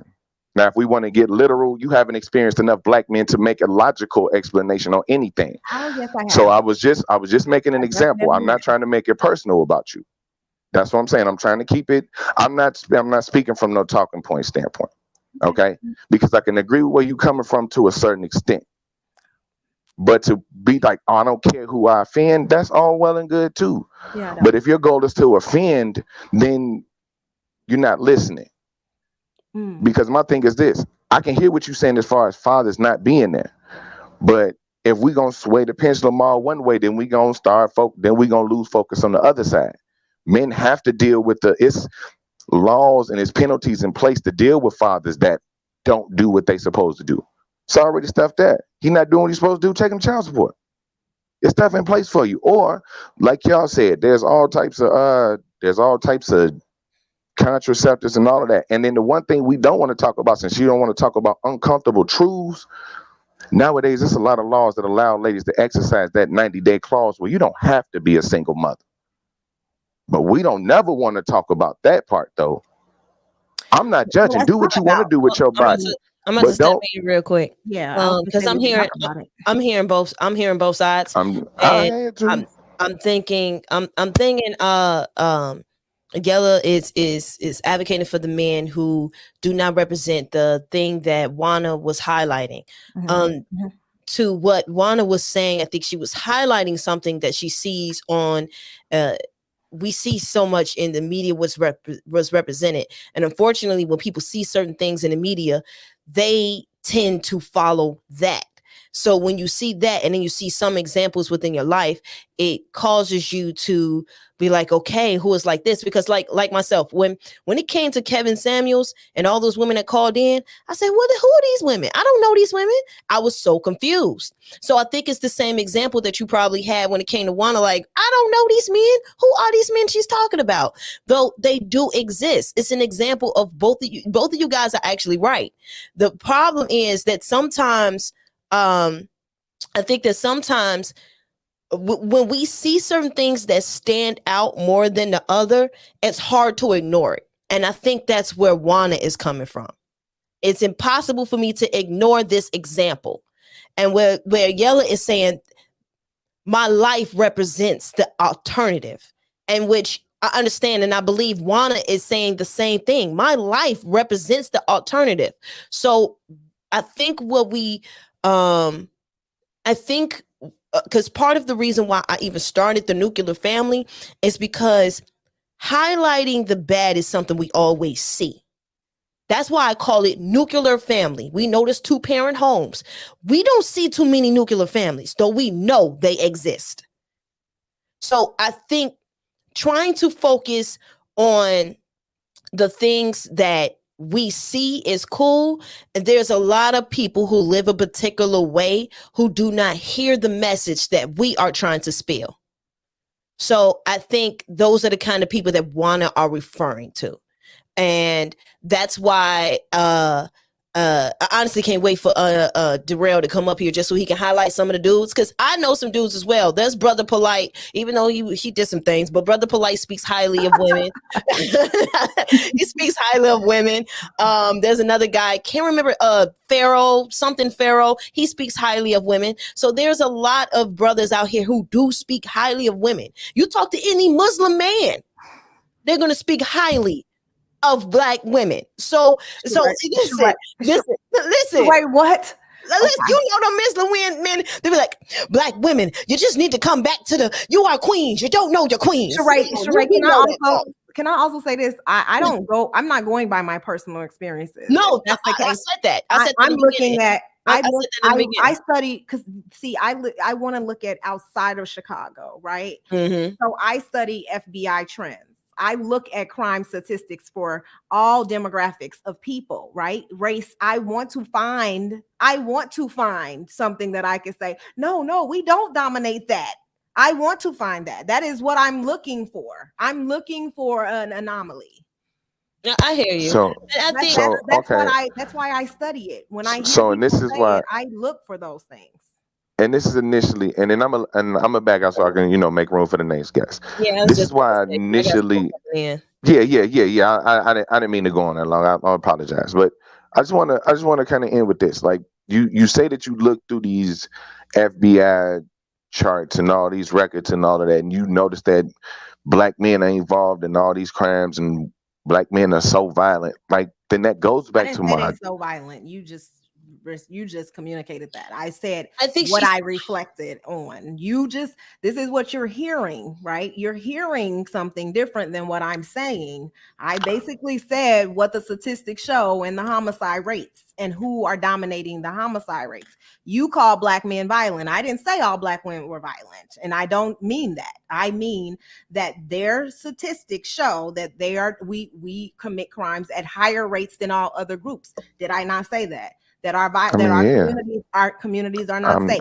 I'm not disagreeing with that. So, but all black men are. I have a black husband. My husband is not violent. I'm not saying all black You know men. what I mean?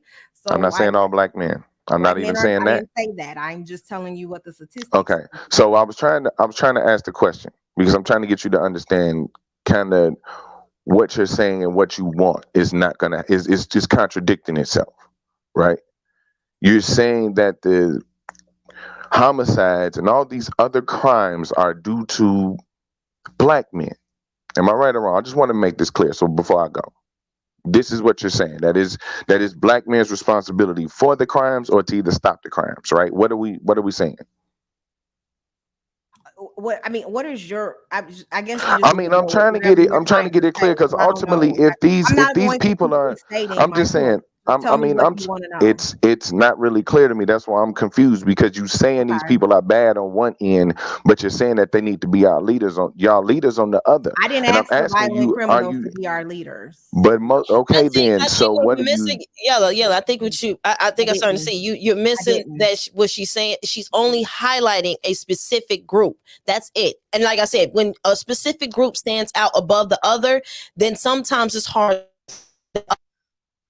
They choose for that group to stand out. And this is what I'm saying. You choosing for that group to stand out.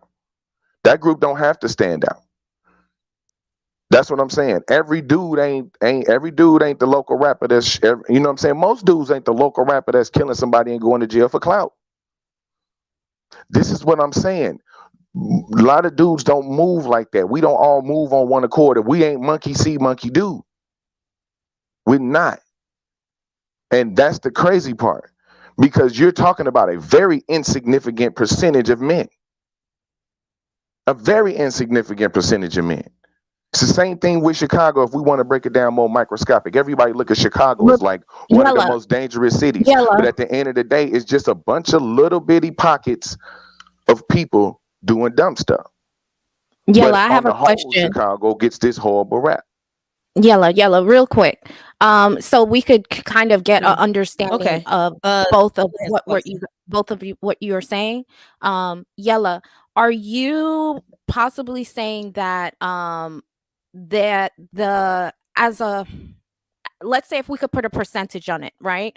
As a percentage, let's say maybe there's 70% that there are that the existence of black men, they are not in how Juana has pointed out, um being involved in violent crimes.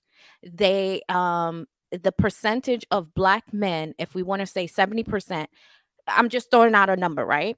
If we wanted to say most of them are not depicted in that way, would you say, are you trying to say there's more of them that is not depicted in that way? So therefore, we as black men, we are qualified to be leaders.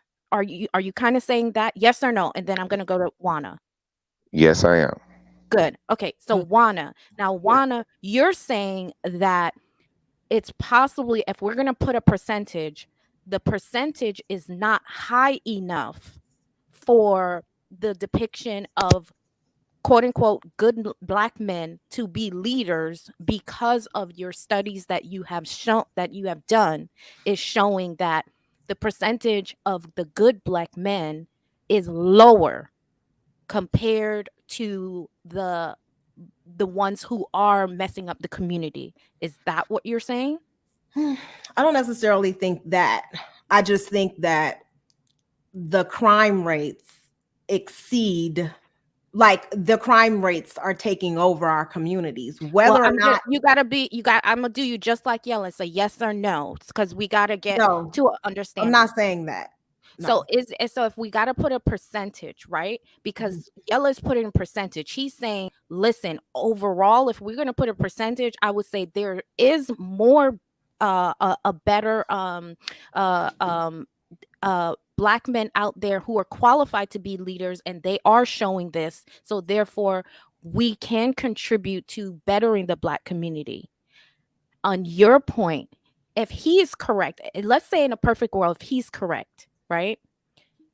Would you say that if that exists, then the black community can follow the lead of the black men?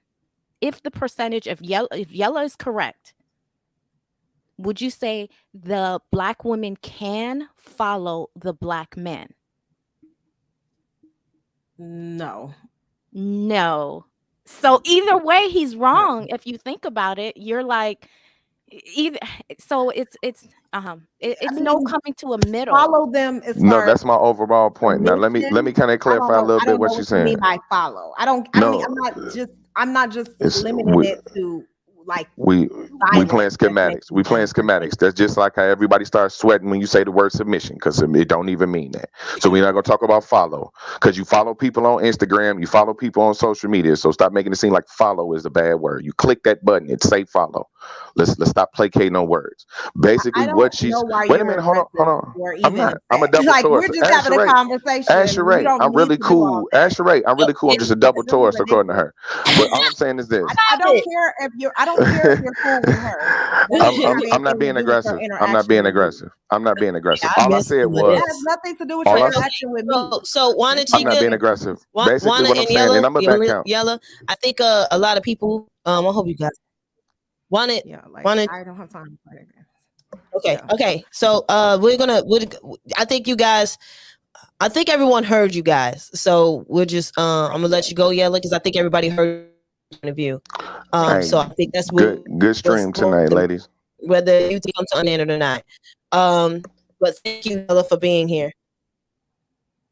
Thank you. I appreciate it. I appreciate it.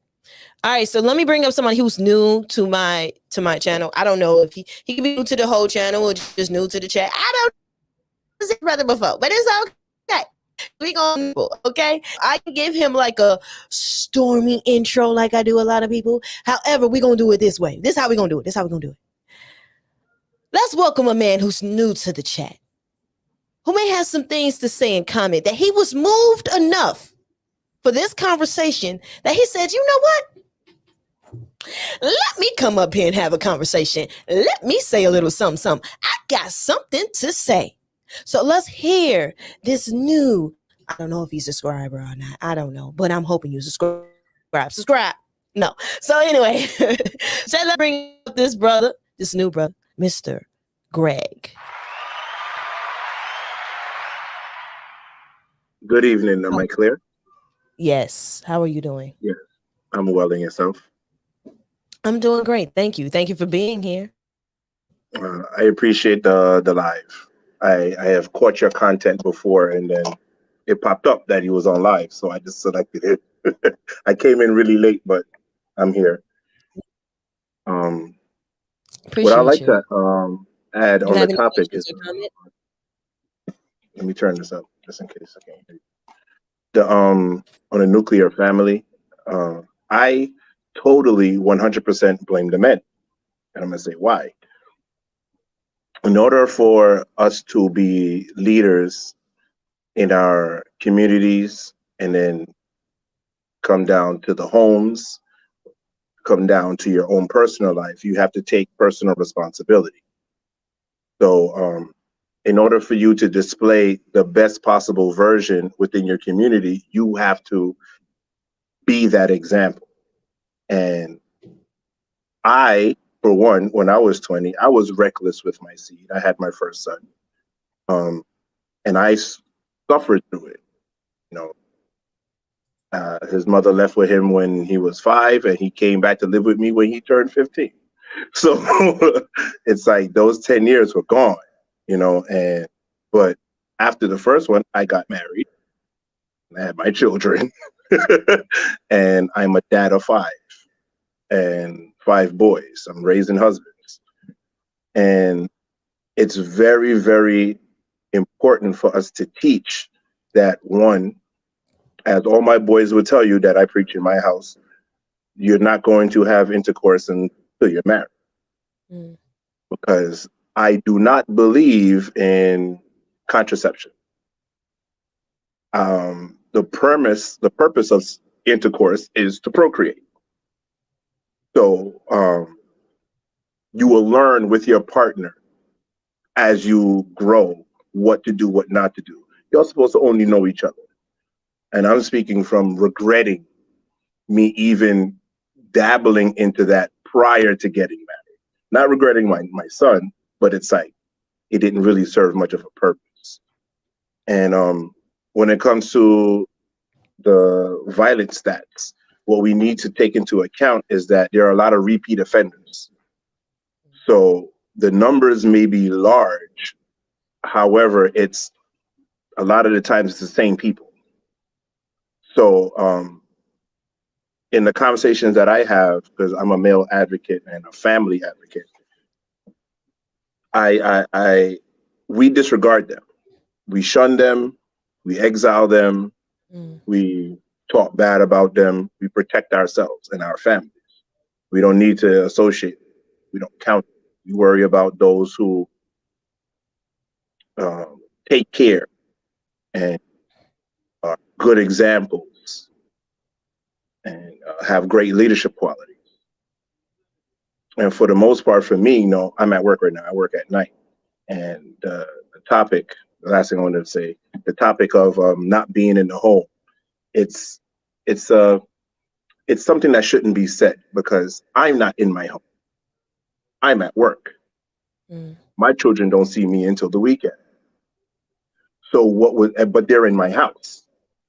So what some people would say is, oh, I'm in the home, but when in actuality, when they're home, I'm not home. And that's not even the major part of being a dad, not a father, but a dad. It's the time, it's the energy, it's the teaching, it's the structure, it's the discipline. That's what makes you a dad. It has nothing to do about whether you're in the home or not. It's about how much work and effort you put in. Mainly because I'm a strong believer that if you're not in the home, if you're not living in the same home and you're what's it called, co-parenting, after 8 years old, I believe the children should go with the father. Because the first years, I will call them the nurturing years. And then afterwards, it's time for, preparing for adulthood. My son is 19 and I tell him, you're only 1 year old in the adult world. From 0 to 17, that's your child world. Then you're born at 18 years old, you're a newborn adult. And a lot of these young men need to be taught, need to be coached, because they lack in discipline, they lack in awareness, self-awareness, self-confidence. They don't understand what masculinity is. Some of them don't know about proper male hygiene. They don't know how to eat at a dinner table properly. These little small things matter. And I think they get overlooked to the broader stuff of get the money or being materialistic and how many girls you can get. And it's sad. It's really sad. And I'm kind of glad I don't have any daughters. But at the same token, I'm also sad that I don't have any because now I'm trying to But find you done. wives But for you my done, Greg, boys, right? and I can't do it. And it is what it is. But all in all, the core family that we should be the parents and children, and get it together. Proper financial planning. My box, your box, our box. You know, we don't live in a world where we could just live off of just one person income. But also, people don't like to combine finances. It's what's mine is mine, and what's yours is ours, and that doesn't work. My box, your box, our box. That's how it's been. I'm going. I just celebrated 17 years married, so I thought it was 18, but 17. You know, and I'm only 39, and I try to explain to people like, listen, yeah, I'm clingy. Once I found her, actually, she chose me. She chose me, and she was like, "This is the one I want." I said, "Absolutely." She saw that So good man and said, "I'm gonna grab him before somebody else take him." immediately, Okay. immediately, Mhm. and I appreciate you and allowing me to speak on your platform, and I really do think the men need to get it together. Like we're great, like we're all great, the men and the women. The problem is that the differences are so small, but it's taking up majority of the time. And we really sit down and look at it, we're on the same. We're like a zipper with one missing notch. And then once that part passes there, it just unravels the whole thing. And we just got to get past that one little disagreement. And it really do be small. And it just gets exacerbated for no reason. Excuse me. So it's like let's just get it together. I don't understand. I really don't. Okay. All right. I appreciate what you said, and I appreciate you coming in.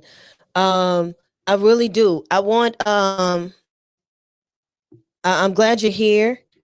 I appreciate you being here, and I hope to see you again. Oh snap! I don't know how much you missed. Yeah, you will. Lord Yeah, I went missed off. it. I'll go back and watch the whole thing, but I catch you. I catch your stuff. I ran across your No, video and I just. She talking about right now, and because she went right. out. Yeah. No. You know Oh, now. right now. Oh. Oh yeah, she went out. But thank you again. Thank yeah, yeah, yeah. Yeah, thank you again. But no, you can rewatch it though. But I mean, go back and watch what you missed. Do that too. But yeah. So Can I say that I just love to hear men who come on with solutions to issues? And I to the thought you. channel. I, oh, she's talking. She don't hear me. I thought he presented some I'm powerful done. I'm solutions. done now.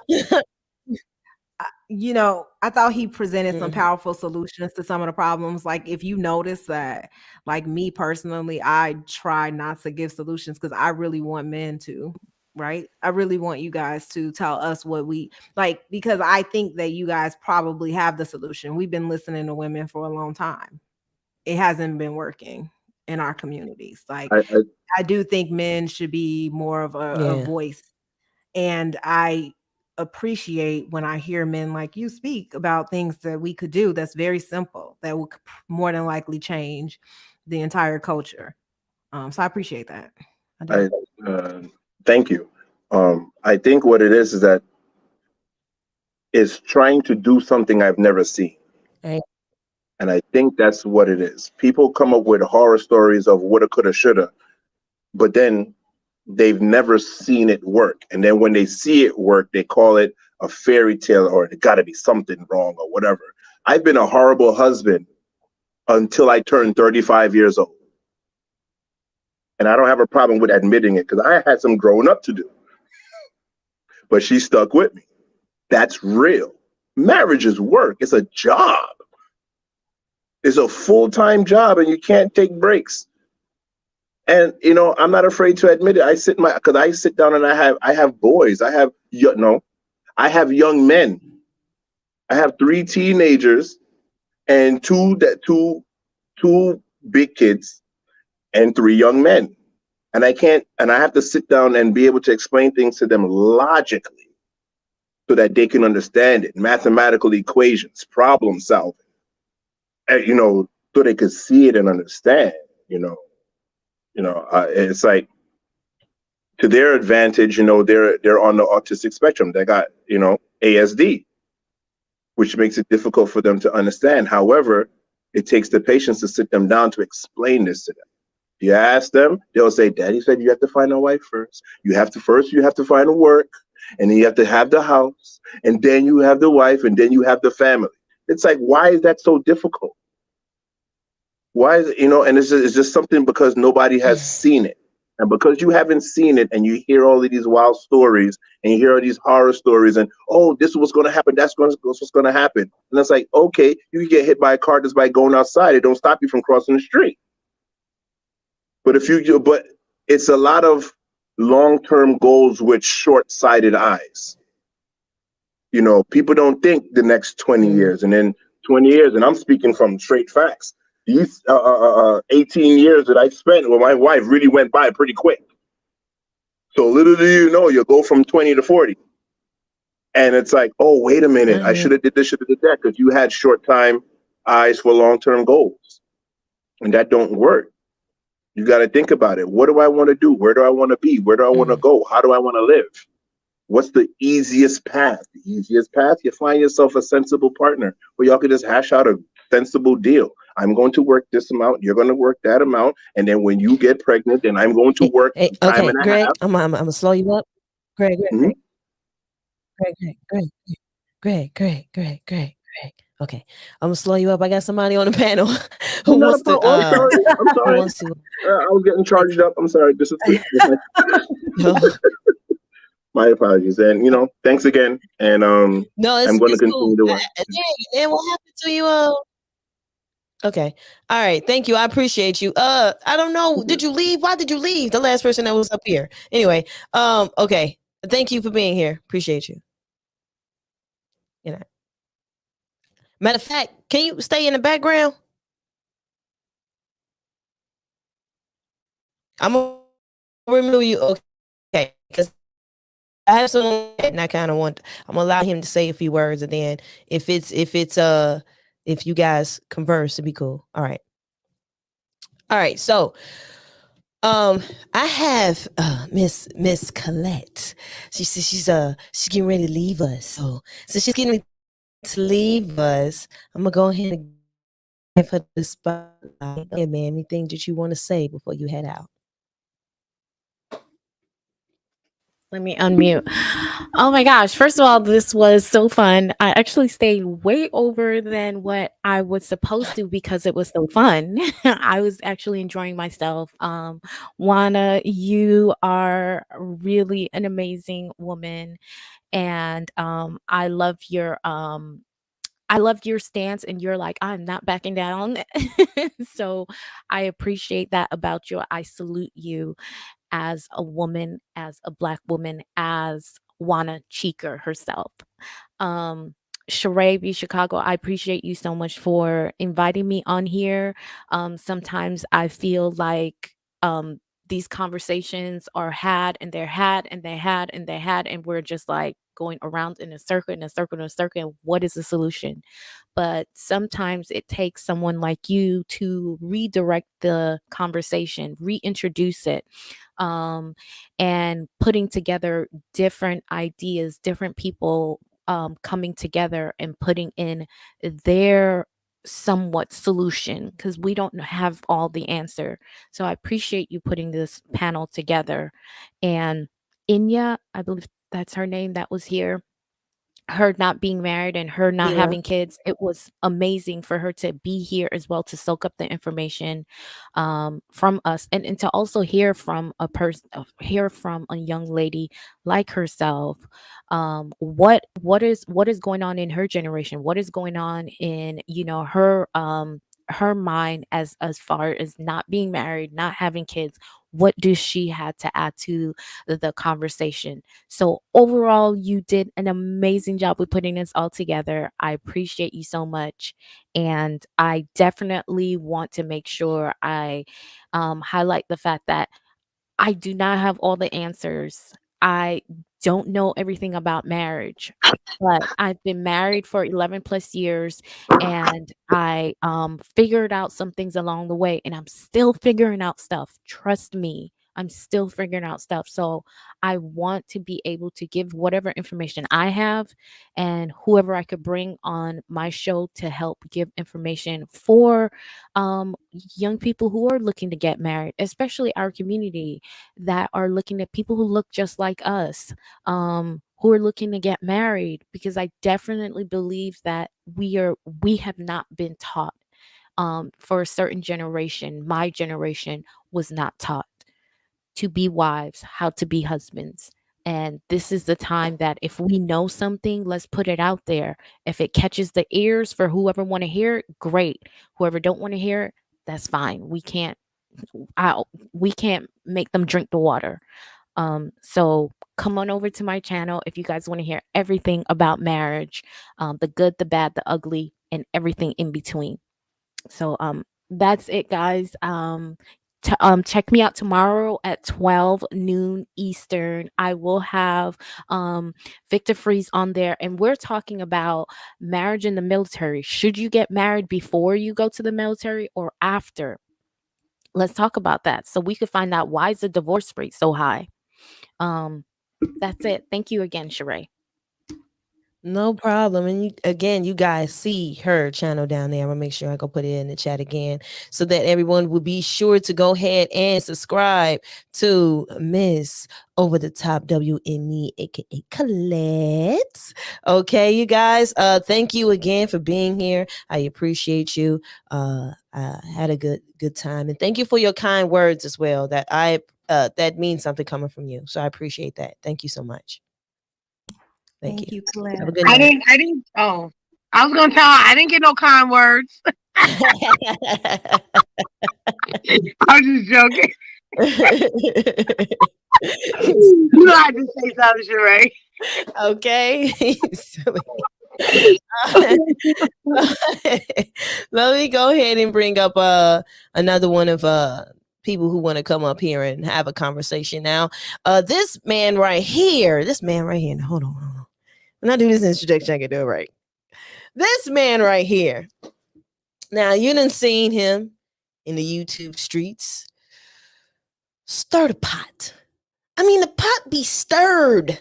I mean, he takes that spoon, he takes the pot, he see what's in there, he be like, I don't really like it like this. And he stir it up. He stir it up. Ain't gonna keep stirring until he see what he want to see, or until certain noodles in the pot ain't doing what he think they should be doing. Okay, and that's how he rolls. But at the same time, we still show him appreciation, even though he puts a little bit too much spice in the pot. And we gotta do like this. We still appreciate him, and we drink his Kool-Aid anyway. Okay, we drink his Kool-Aid anyway. I don't drink Kool-Aid. So, Sorry. so silly. So so that's the reason why this man is still welcome, because even with all of the spice that's in the pot, he still got some nice flavored stuff in there, okay? And with all the nice flavored stuff going on in there, we're gonna show him respect because he shows me respect, and I'm gonna ask him to look. Certain pots do not need to be in this one, okay? Certain flavors do not need to be in this conversation. Okay, I understand how you feel about certain noodles. You can feel how you feel about certain noodles in the pot. We are talking about this pot right here. Okay, so when you come up here, keep some of the spice on your table. My table requires just a splash. So if you give a splash in a way that you understand, that I will understand, and we understand, so that the understanding can be understood. Okay. All right, so let me bring up this man right here, this amazing, wonderful man, smart, intelligent man. Okay, and let's see if he can bring a little bit of his spice, just a little bit of his spice, Mr. Darrell Long. How you doing? I'm doing good. How you doing, Darrell? I'm doing pretty good, pretty good. I just clocked off work.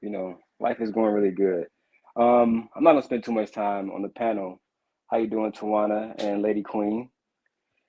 You know, Hello. the problem that I always have with these conversations is, every time I ask black women who say, well, black men don't protect black women, I ask them a follow-up question.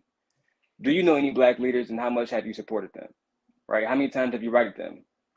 If they're a political leader, how much money have you given to their campaign? Right? And usually they say this: black men don't protect black women. I ask the question, they answer by saying, I don't know anybody. So, and then because I'm in the YouTube streets, you ask me not to bring up certain people, but if I bring up these names, they all know these people. They all know our conflict. They all saw the videos. They know these men directly. Support their channels, send $20 cash apps, super chats and everything. But if I ask them, do you know Haran Gaston? Oh no, I don't know him. So you don't know that a black man who was a member of Alpha Phi Alpha is also the chief advisor to he's the chief advisor to the mayor of Bridgeport, Connecticut, where they are investigating Lauren Smith Fields, a black woman who was recently murdered. But nobody talks about people like that, right?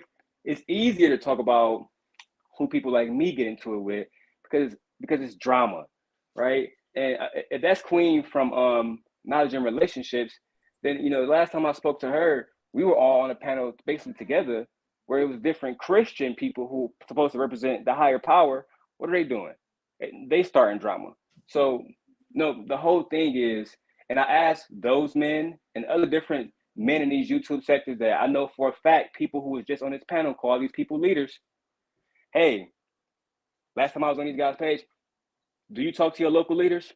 Do you talk to your federal leaders? Do you support the people that write and govern the laws in your community so we can actually talk about protecting black people? Nope. Pookie and Ray Ray conversations. Right? Annalicia just told me the other day that black men was the number one reason why black women are dying. If you Google, a simple Google, about why black women are dying, the word black man won't come up. Medical disparities will come up. Mm-hmm. Heart attacks will come up. Medical malpractice will come up. So what I find often in these conversations, Charae, is what we're doing is we're blaming, but we're not actually presenting any solutions because many people don't know them. I just listed 5 people in the chat, 5 black men that are actually doing things in the black community. Nobody responded.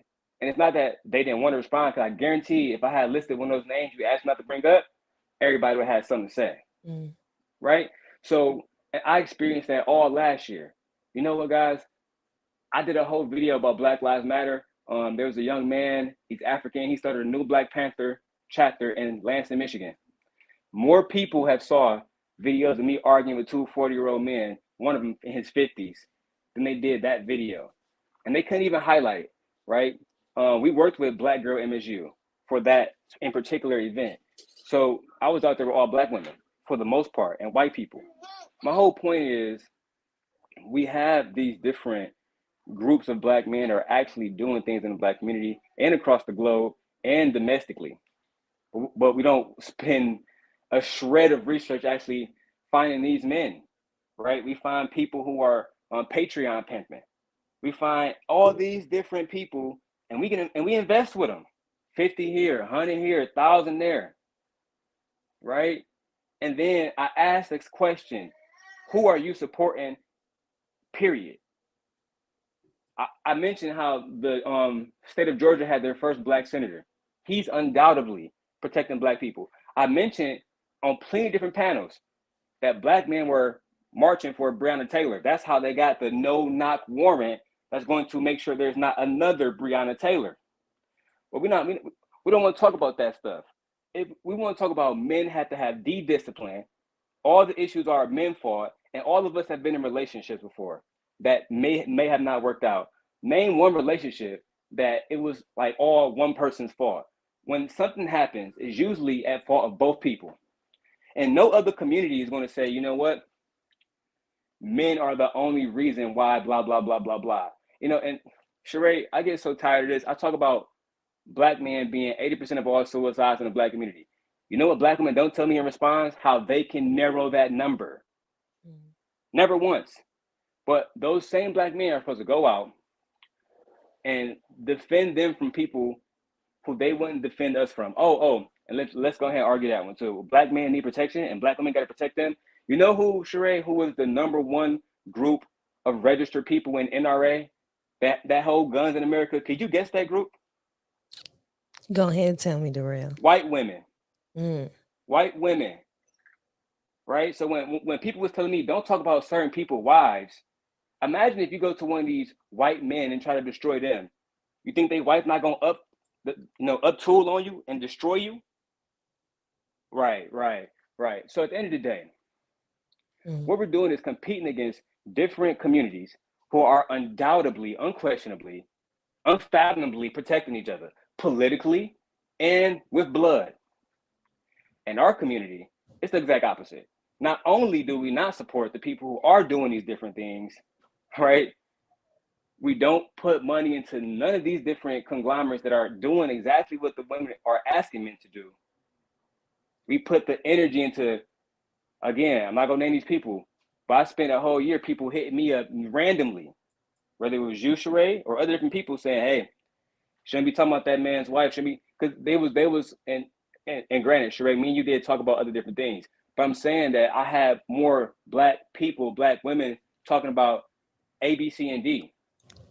You know what I'm saying? And even when I hooked up with King on Conversation with King, they're not talking about the fact that King ran for city council in his city, the city that he and his father already doing hundreds of thousands of dollars of donations, and that's proof. There's proof of that, right? But they're not talking about that. King and W.M.E, right? So again, what are we actually supporting? I really despise this argument because you hear a lot of black women say, I support black men. How? How? How are you supporting them? So my challenge is for black women to name one person, just one, that's not Barack Obama, that you have put either blood, sweat, tears, money, a letter, something to show some kind of support so they can move forward. Because if I got to ask white people, right, who got Donald Trump into office, right? If I got to ask white people who got Bill Clinton, all these other different men into office, Bill Clinton, who made the 1994 crime bill, right? Guess what happens? White women were there supporting them undoubtedly with money, right? We just saw Kyle Rittenhouse, a 17-year-old, kill multiple people, and he was throwing a parade afterwards. He was able to generate $250,000. George Zimmerman generated over $2 million in donations. Well, meanwhile, there's black men who can't get 10% of that to do the right thing. So again, I ask, what are we actually doing to support, quote unquote, support these black men? And the last thing I'm gonna ask, and I already asked Tawana this, when black women talk about protect people, cool. Send me your husband, send me your sons, so that we can create a military conglomerate to protect people. But if you're not willing to lay your sons and your husbands and your fathers and brothers' lives on the line, then this conversation don't need to be had. Because in America, they're going to send their sons away easily. Salute them, whether he make it back or not. He don't make it back, they're going to come back with a little America flag and they're going to say he did his duty. We don't have that here. We have absolutely no infrastructure. It's not just because of black men. And that's really what I have to say. Okay. I appreciate that, Darrell. Well, hopefully you stay because I'm about to bring up somebody you had left a comment Absolutely. in I'll be there. here. Okay, you left a comment, so I would love for maybe he can answer your question for you, as Sure. well. If anybody has anything to say, in regards to what Darrell was saying, I want to go first though. But one thing I want to say real quick is I agree a lot with what he said. A lot with what he said. And that's part of the reason why I told him not to even mention those names, because what's important is bringing the family together, fixing the community, period. And people on YouTube, though they can contribute, and I'm somebody on YouTube, but if we're not doing the work outside of turning on and off this camera, it does not matter, because these talks are cheap, right? You got to be actually out there. And I ask myself all the time, what can I do differently outside of just talking, right? And being on this panel, what can I do outside of that? Now, this is a start for me. I definitely, if you follow my channel, so anybody who agrees with what he was saying, my channel is called CharaeBChicago. So what I do is highlight people in the community who are doing things that we may not know. I highlighted Inglewood Barbie. I highlighted Dion Chicago's Dream. I highlighted I got Dilla. I highlighted Dilla.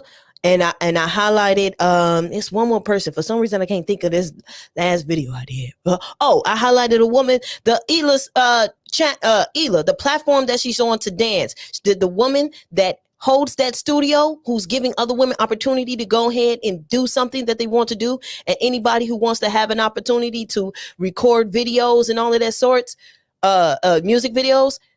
I highlighted her because she's giving people opportunity to showcase their talent. So what I'm doing is in relation to what Darrell's talking about, and that's why I still give him respect. Some of that spice that he be doing, talking back and forth about somebody's wife, all of that and stuff, that gets people's attention. Yes, whatever. He knows how I feel about that. However, like you said, we talked about other things. Why we talk about other things? Because that's what's important. The community. What are people actually doing?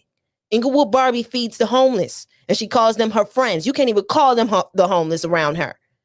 You respect the homeless around her. The Chicago Dion from Chicago Dream, he is giving people who do not have the opportunity because of the food shortage, fruits and vegetables. So I highlight him. I'm gonna bring him up again because today is Black History Month, and I highlighted him earlier just to mention him because it's Black History Month. So what he's talking about is truth. We can get mad at what he be saying, but here's the thing. This whole conversation started with just nuclear family and relationships. And I think because his and it's still there. I think what it is sometimes when we're talking about leadership and whether or not men can handle certain things, Darrell is like, well, here's some leaders right here. Here's some leaders. Because unfortunately, we do not highlight these leaders. Now, he highlighted people in Michigan. And I think him doing that is important. I highlight people in Chicago. So whatever city or town you are in, get to know the people in your community who's doing things. Get to know the people who are actually out there on the front street making moves and representing what we are striving to have in the community. Dion from Chicago Dream is married. Him and his wife work to do what they're doing. So there's some nuclear families out there that's making some moves. So start getting to understand who are and he talked about your elects, your people who's in, get it on your mayors and your aldermans and things of that sort. Please do. Because that's how we're going to make a change. Now, anybody want to say to what Darrell was saying? Say anything to what Darrell was saying before I bring him up? Yeah, because you know what, I might have to leave, Charae. I've been trying to hang on. And I appreciate the conversation. I do have to leave, but I will say this, that in Chicago. So wait, are you about to leave after you talk? Are you gonna leave after you talk? Yes, because I was like, okay, I was wait. Go ahead. In Chicago. Love the mic, by the way. Everybody comments on the bling. In Chicago, the bureaucracy, the politics, it's really interesting here, and so when you try to navigate through that, you're met with a lot of difficulty. However, I am very intentional about aligning with my local leaders, with aligning with national leaders. But here's the thing, our crime rates are still increasing. Like, you see it.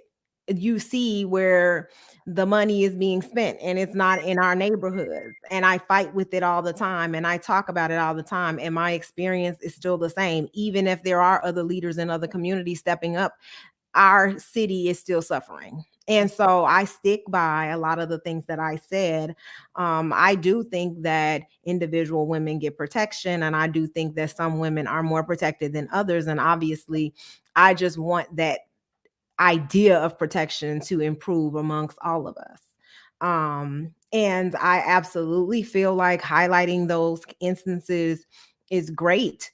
But we often know that what happens in politics is that those individuals are used in ways that don't benefit us, and that's just the truth in what I've seen. And that, yeah, they step on causes or they jump on causes when it becomes like a national thing and they can get attention, and they do exactly what everybody else does, and to exploit people for personal gain. But I don't want to. I do think it's power in supporting some people. But yeah, we can talk about that all day. But thank you so much for having me on this panel. Believe it or not, I do believe in the nuclear family. I think it's a huge war on it. I think that we can't get to that unless we acknowledge some of the issues that we have in our community.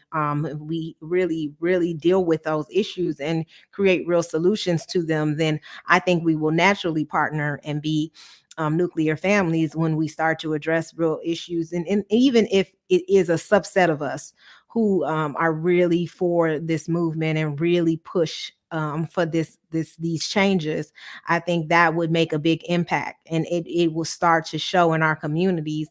And so I appreciate these conversations because they help us move forward. And I can't wait to come back, Charae, to really talk about these things and see if we can come up with some solutions, because I do like to hear solutions that will benefit us.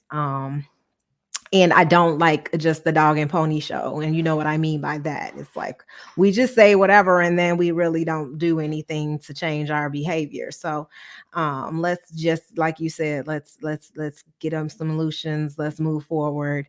And I appreciate the conversation. Follow me on Juana Chica. Yes, I am not really centered on helping people get married because I think we have so many issues and trauma we need to deal with. I am centered on talking to women about setting standards, expectations, boundaries, what that means, how it looks for us.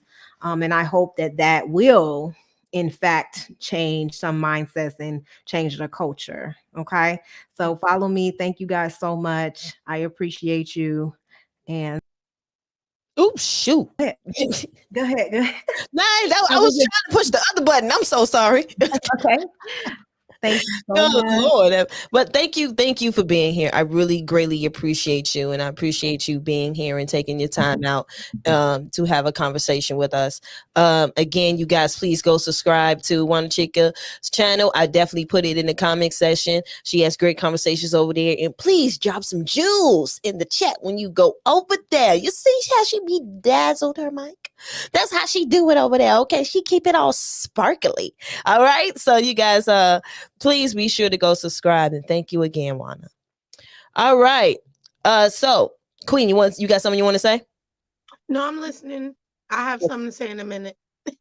Okay. But okay. I do agree with you, Daryl. I think we have to be more about the change instead of just talking about it. And we have to do more as far as our community and get to know our local leaders and support them more than we support the YouTube beef or the fight videos on YouTube and the silly ratchet stuff. For sure. I 1,000% agree, my lady.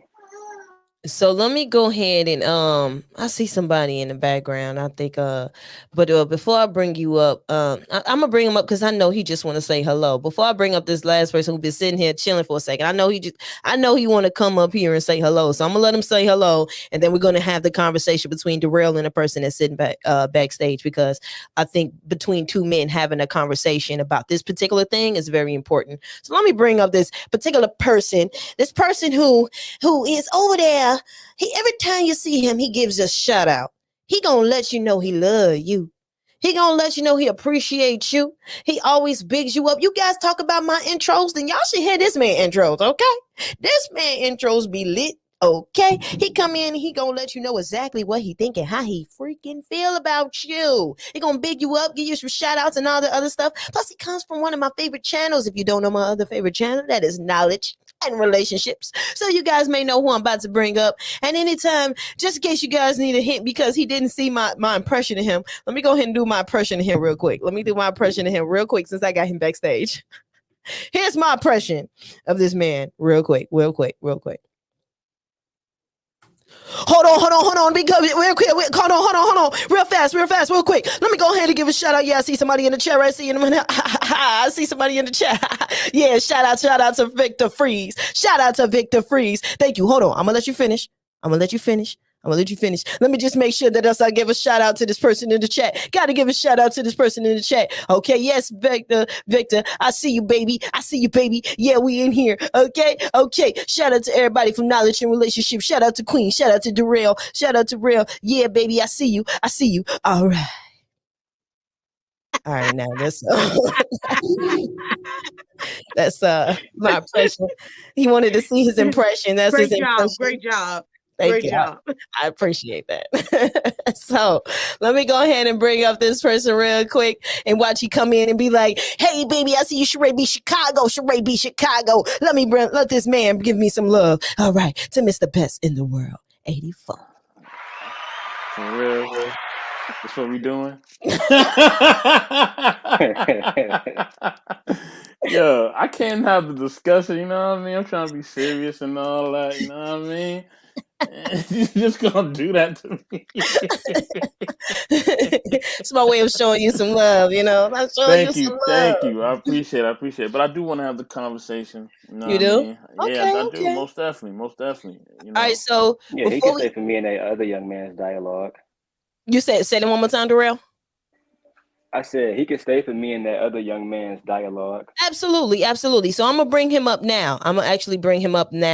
This man, thank you, Bolo. This man right here, he came up here earlier. He's a first time caller. Mr. Greg. Hello, Greg. You still here, Greg? Okay. So earlier, Darrell put something in the chat, and so I think this is just for you guys to have the dialogue, the conversation. Maybe you answered the question, or maybe you didn't. I don't know. But Darrell said, "I personally feel as if this man hasn't said one solution." So, do you believe that you didn't say any solutions? Were you trying to say? Do you have any solutions as a man who is married? You have 5 sons. So do you believe that you have any solutions when it comes to this nuclear family? Yes, I thought I listed that I hold it on the shoulders of the men, that the men have to be the leaders, have to be the foundation, have to set the standard. Teach the young men that to wait for marriage. Build yourself up, set the foundation, find your partner, have your family, contribute to the community in a positive way, set the example, and then allow it to grow from there. Unless there are other issues or problems that I did not address, I think that the root of it would be that. Okay. Darrell, did he answer your question, or were you I looking mean, if we're just talking about just keeping nuclear families together and nothing else at all, then I guess. But when I started really listening in, we was more talking about like solutions for the community as a whole, for Black women to be protected, et cetera, et cetera. But either way go, I don't feel like marriage is a solution for what I'm talking about. You get what I'm saying? For me, marriage alone, for one, Black women outnumber Black men, I think 2 million. So that's not going to be a thing unless, Black women accept being the second, third wife, which most of They them are should. not.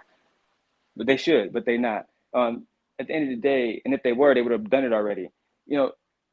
I think that we would be much more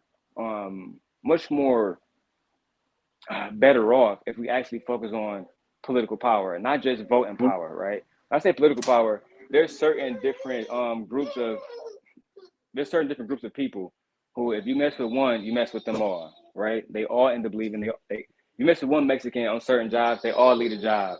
What happened with the Asian hate bill, right? A few Asians get killed, they sign a few Asians get deleted, and they all sign an Asian hate bill immediately. The White House full of Asian men and women business people, et cetera, et cetera, et cetera, saying that we're not going to trade with you, we're not going to do certain businesses with you, we're going to cut you out, right? Unless you do certain things for our community, A, B, C, and D. We need these things done on a federal level, local level, et cetera, et cetera, et cetera. And they got that done. Why haven't we got it done? Because we don't exercise that political power. What happened if all the black men in the NBA and NFL say, you know what, until there's a law that makes sure that police officers are held accountable when they kill somebody like George Floyd, we're not playing basketball and throwing footballs anymore, right? And that would take away billions. And I guarantee those men would start putting in money so we can get some things done, right? What happened if black men start saying, you know what, and black women, we're not working in certain industries, right? Retail, blah, blah, blah, blah, blah, until y'all do certain things. They're going to be forced to actually support us. But what I said was true earlier. We don't actually support black politicians. And most of these conversations, when it's about doing something to advance the black race, it's basically either men or women saying, this is all men's fault and men need to do better, et cetera, et cetera, et cetera. Right? But again, I hate having those conversations because it's not like the white race advanced in America to dominate over us by just the men. There's a group called the Daughters of the Confederacy, right? After Robert E. Lee and all of his comrades, they basically perished in the Civil War. The Daughters of the Confederacy was the ones who taught the Confederacy. They wrote the books. They are the only reason why we have 800 plus Confederate statues in this country, women.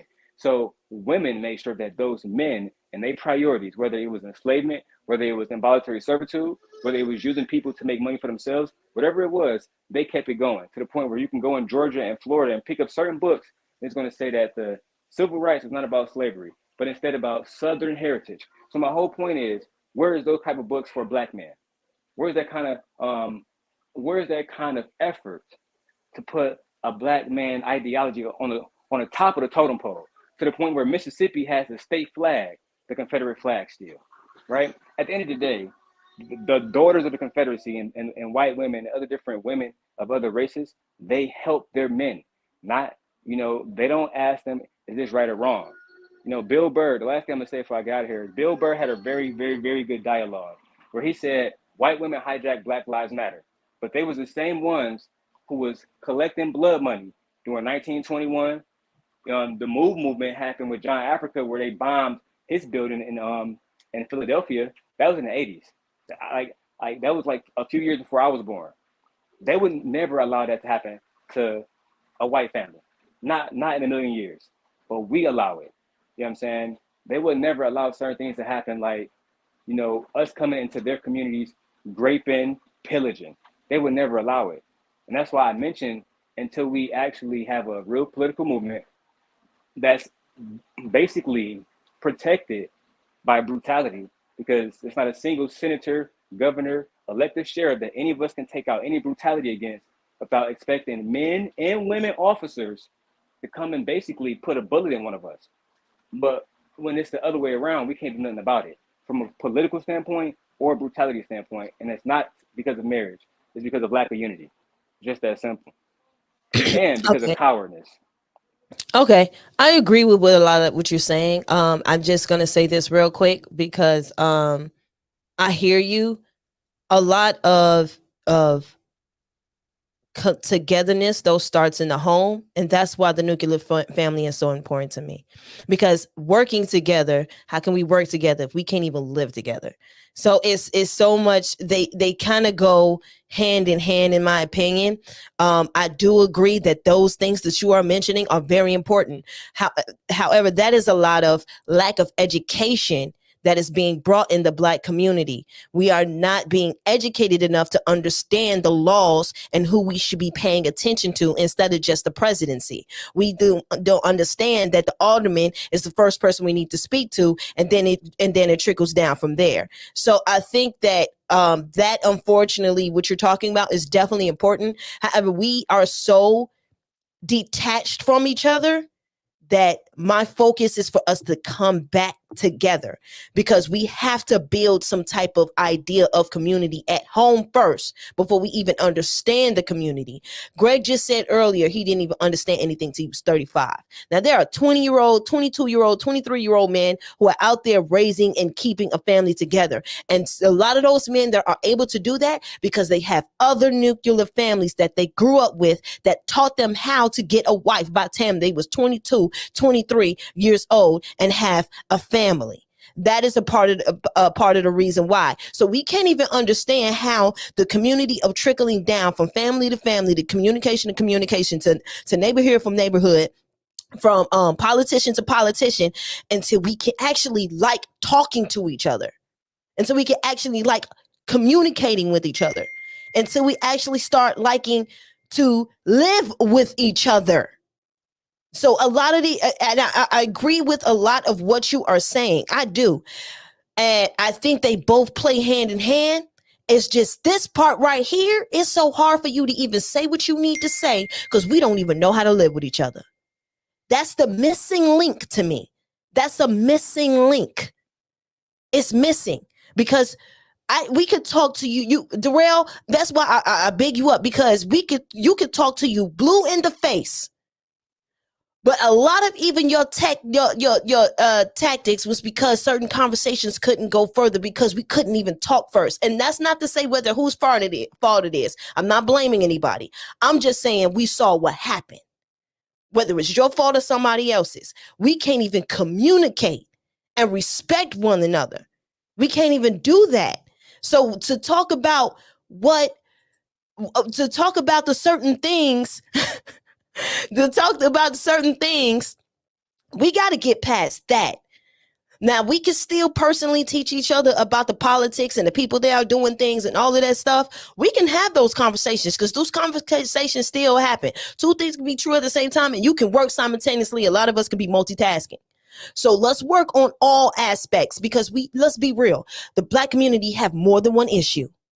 So if I'm going to focus on the families, acknowledge me working on the families, shut it out, let's do our thing, and let's keep working on doing that. And you're focusing on the politics and the things that paying attention to people who are not doing what they're supposed to be doing, or acknowledging the good things and the good men that are out here focusing and paying attention and protecting these women. Cool. Let's focus on you and focus on you highlighting that, because all of it is important, period. They play together. Because I cannot in no form of fashion have your baby and then we not be able to live together and then expect this baby to come out a certain way. We don't know what's going to happen. Now, that's not to say that every child that didn't grow up in a 2-parent home is troubling. No, of course not. Of course not. However, it builds that community first.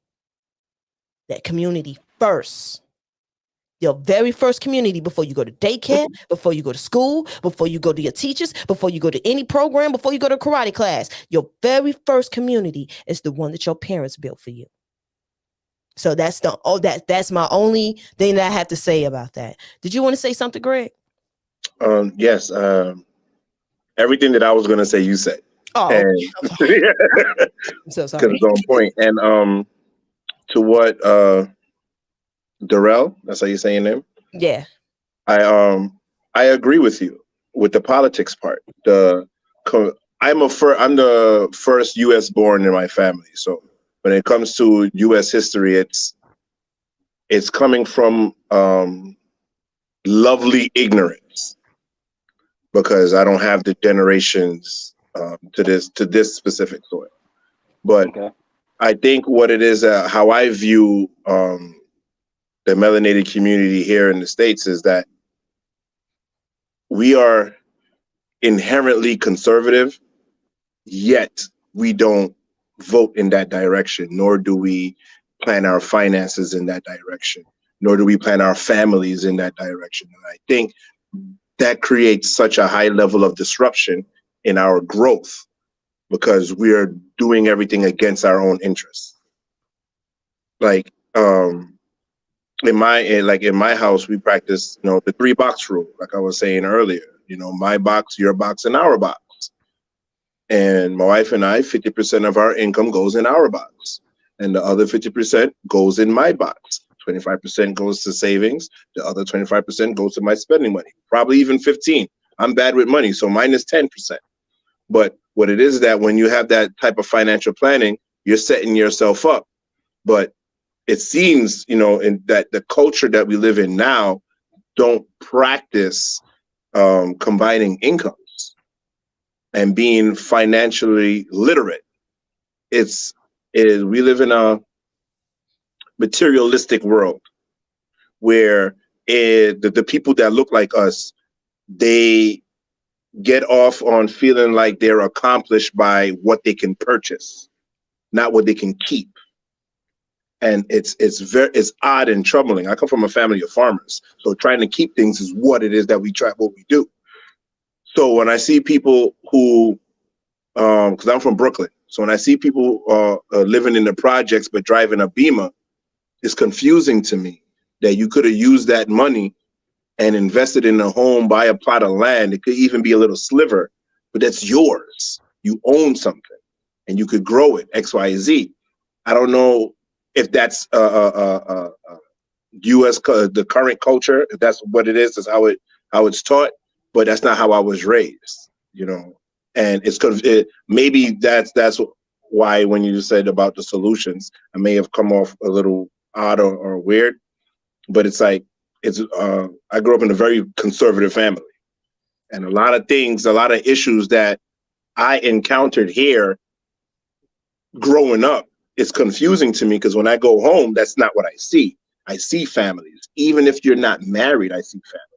And I see people out there working in the community, purchasing up the stores and not going to certain supermarkets if the food is bad, or where they're going to direct the money to school programs and X, Y, and Z. That's what I'm accustomed to. But then when you look around in majority of the larger cities, that's not the case. It's me, myself, and I only, even when it comes to the people that you have in your immediate circle and your own offspring. People are still selfish and materialistic. And I think exactly what was said, if we can't even get along amongst each other, how are we even going to fix anything? We can't get along. It's odd. And the problems that we have is so minuscule. We don't really have any issues with each other. If you really sit down and talk about it, we don't really have any issues. You wanna eliminate qualified immunity? Fine. Well, why don't you just take your tax money away from the police department? It really is that easy. If you don't like the politician in there, why don't you have the petition to get the politician out? It really is that easy. You have a young man or a young woman that's speaking sense in the colleges or even in the streets, no college education, but is making sense. Funnel the money behind that individual and get them in the local office. It really is that simple. It's like when you sit there and you watch every other demographic do exactly that, even though they don't even get along with each other. But they don't advertise it. For some reason, the way how the people that look like us, they want to advertise all of the negative things that we do as if that's what we're supposed to do. And that is not what we're supposed to do. I'm supposed to be able to walk outside and see Granny trying to cross the street and help her with her groceries.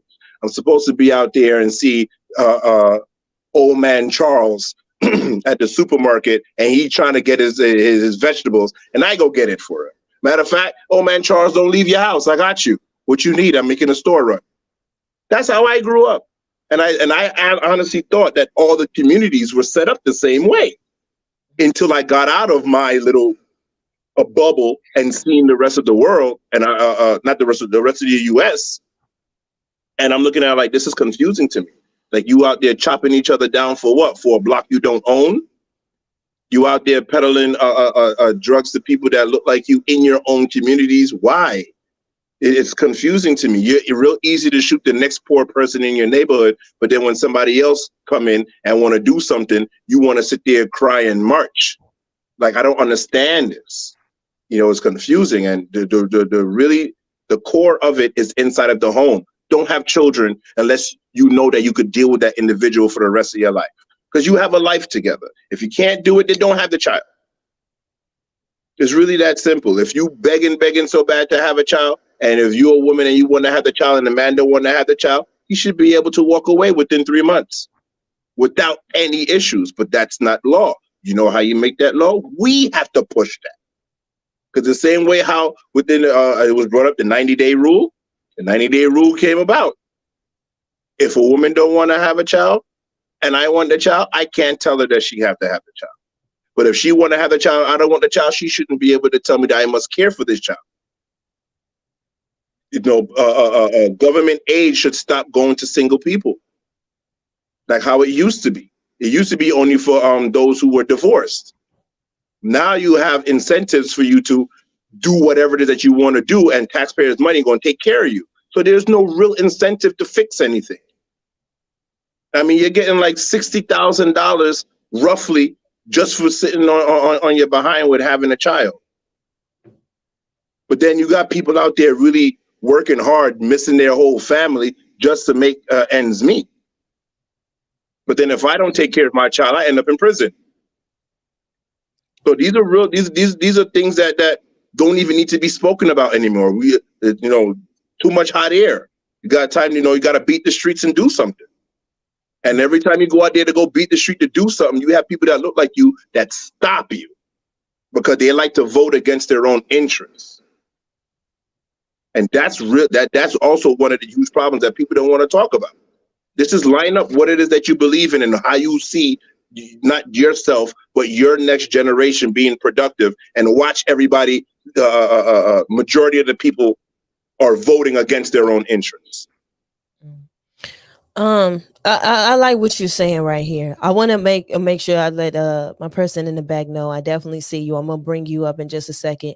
I want to make sure that Darrell, if he has anything that he wants to say regarding what Greg or I has said, I want to give him the opportunity to say so. And then afterwards, I'm going to bring you up in the back. Okay, I got you. So, Darrell, do you have anything to say in regards to what either I or Greg said?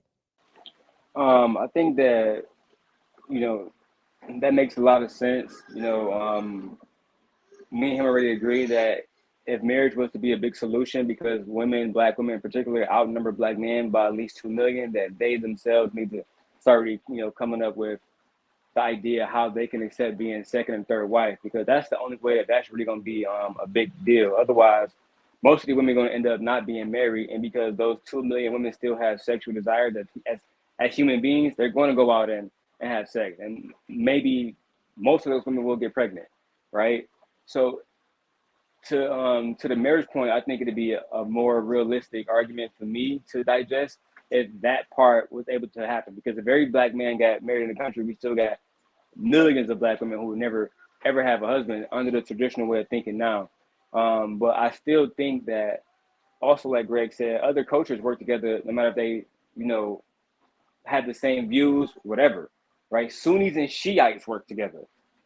So at the end of the day, and Sunnis and Shiites is different. Listen, at the end of the day, we can work together. We just choose not to. And I believe we choose not to because we follow people who we shouldn't follow. We have a cult following when it comes to different people, right? And this is why what I try to do, Greg, is I will go in these YouTube streets and I will say, let's hold these older men accountable. We got 6,000 people in the live, 500 people in the live.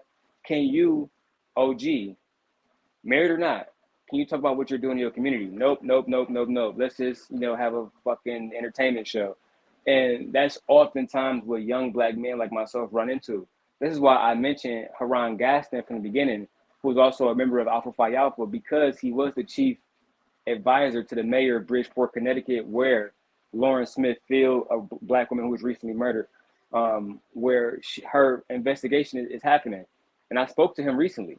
At the end of the day, I spoke to him 3 or 4 different times. Charae, I'll send you emails, just to confirm. But at the end of the day, me and him spoke about what can we do. We had a 2-hour long conversation. He wanted to do a show sometime this week about what are people in Bridgeport, Connecticut doing.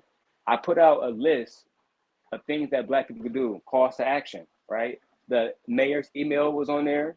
The chief of police email was on there. And, these different things is already out there. How many black people are actually doing them, right? So we can't get justice for somebody like Lauren Smith Fields, who we found out a 52-year-old woman died that day too, a black woman. So it's like, but how many black men are out here calling them swirlers, right? How many black men are bitter about these different things? To that point, I kind of agree with Greg on. The things that I'm talking about, they need to fall at the feet of men, but they need to be supported by women. And that agrees to, I think, you and Greg point about family, because most of these women, in my opinion, they're not going to support different things if it doesn't support their family.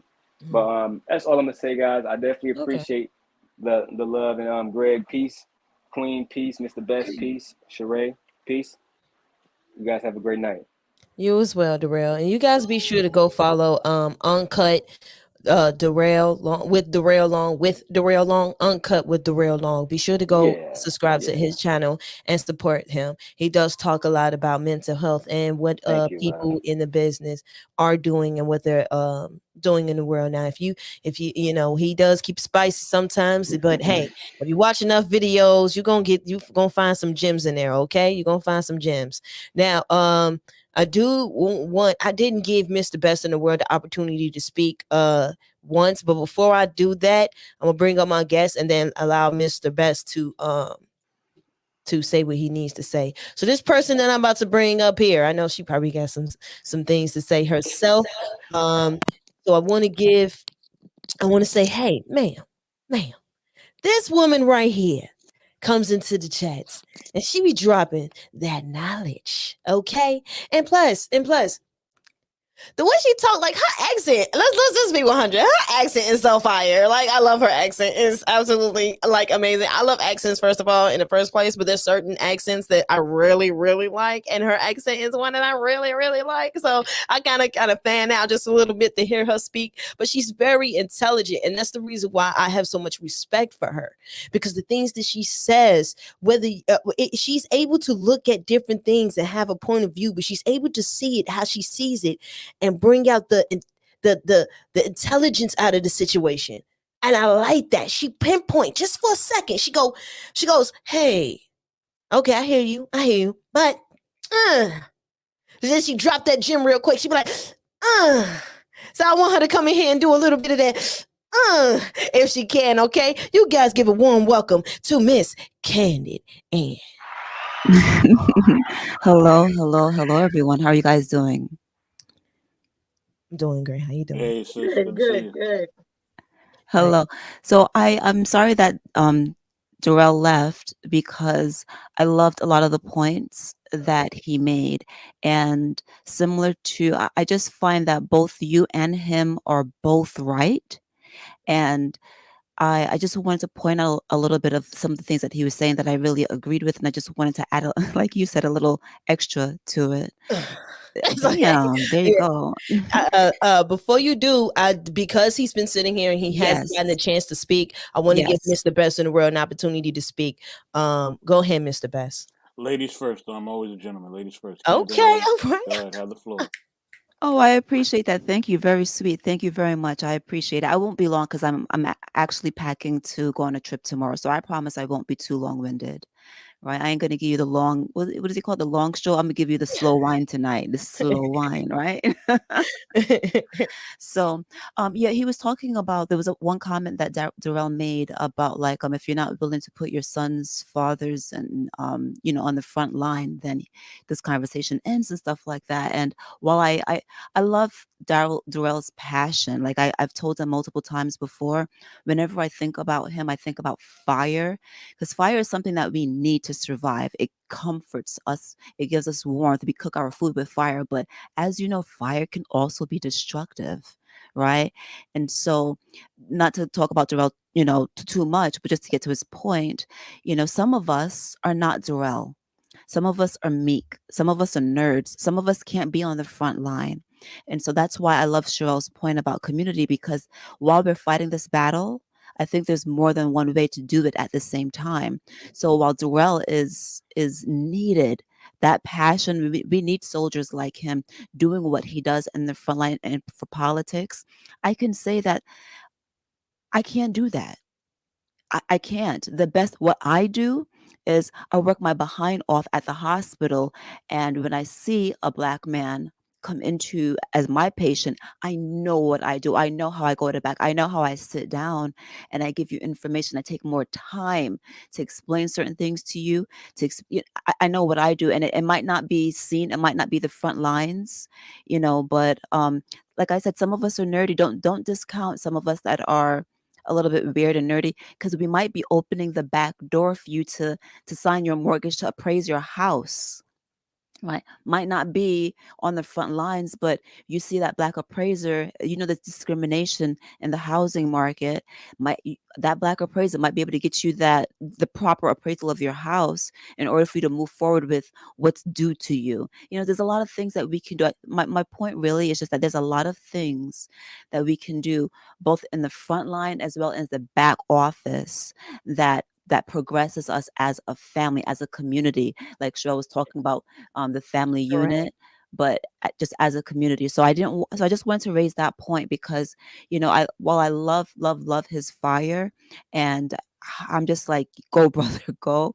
You know, some of us, don't discount some of us that you might not hear from. You might not know what we're doing, but we're out here on the back end doing sneaky shit, making sure that I'm dead serious, doing sneaky shit, making sure that our people are spoken for, making sure your loans are treated fairly, making sure that when you get to the healthcare system, that your child is born with all the things that they're supposed to have, making sure that your wife, your child's mother, that they receive the services. Because as you know about the mortality rates when Black women are going to these hospitals, you see a Black nurse, she's fighting for you. You might not know it, but we're fighting for you. So, I talk a lot about healthcare, but the point really is just to say that there's a lot of us that are we might not be on the front lines, but we're still fighting a battle that you might not see. So don't always automatically discount some of us.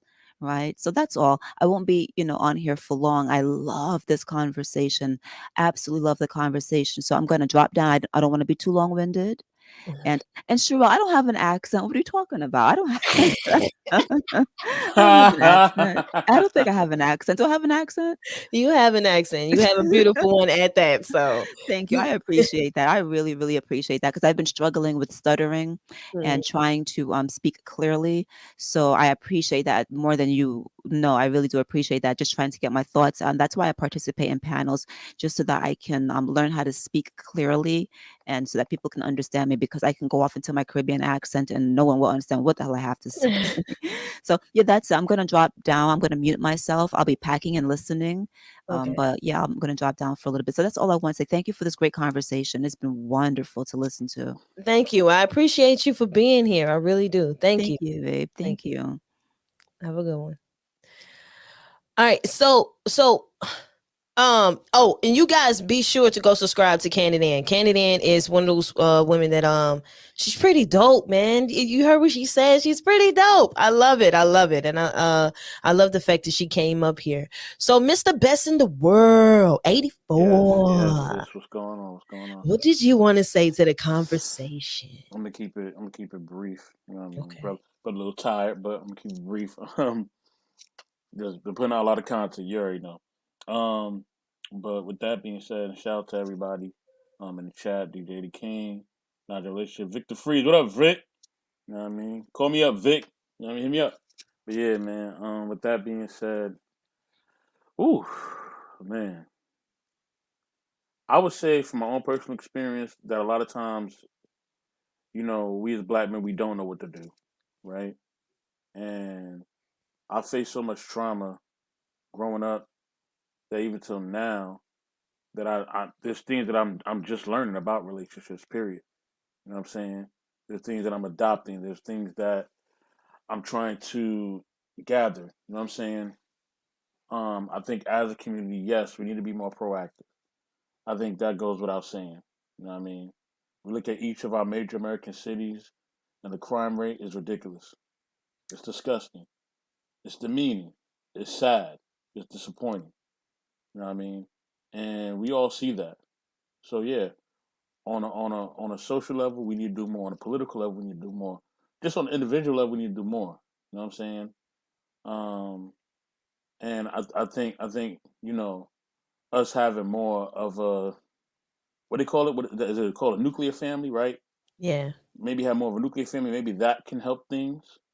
You know what I'm saying? If anybody got any pushback from what I'm saying, just y'all could. I have enough time for that. So maybe the nuclear family could save something. You know what I mean? Maybe it could help. Maybe us being married or having more of a social construct of marriage could help. I think that might be a solution. You know what I mean? I'm not saying it would be a solution, all the solution, all the above, but it could be a solution to do something, because what we doing now ain't working. You know what I mean? It ain't working. So I think we just got to figure it out, man. We got to figure it out. We got to have those conversations, those comfortable conversations. And we got to take accountability, responsibility for a lot of different things.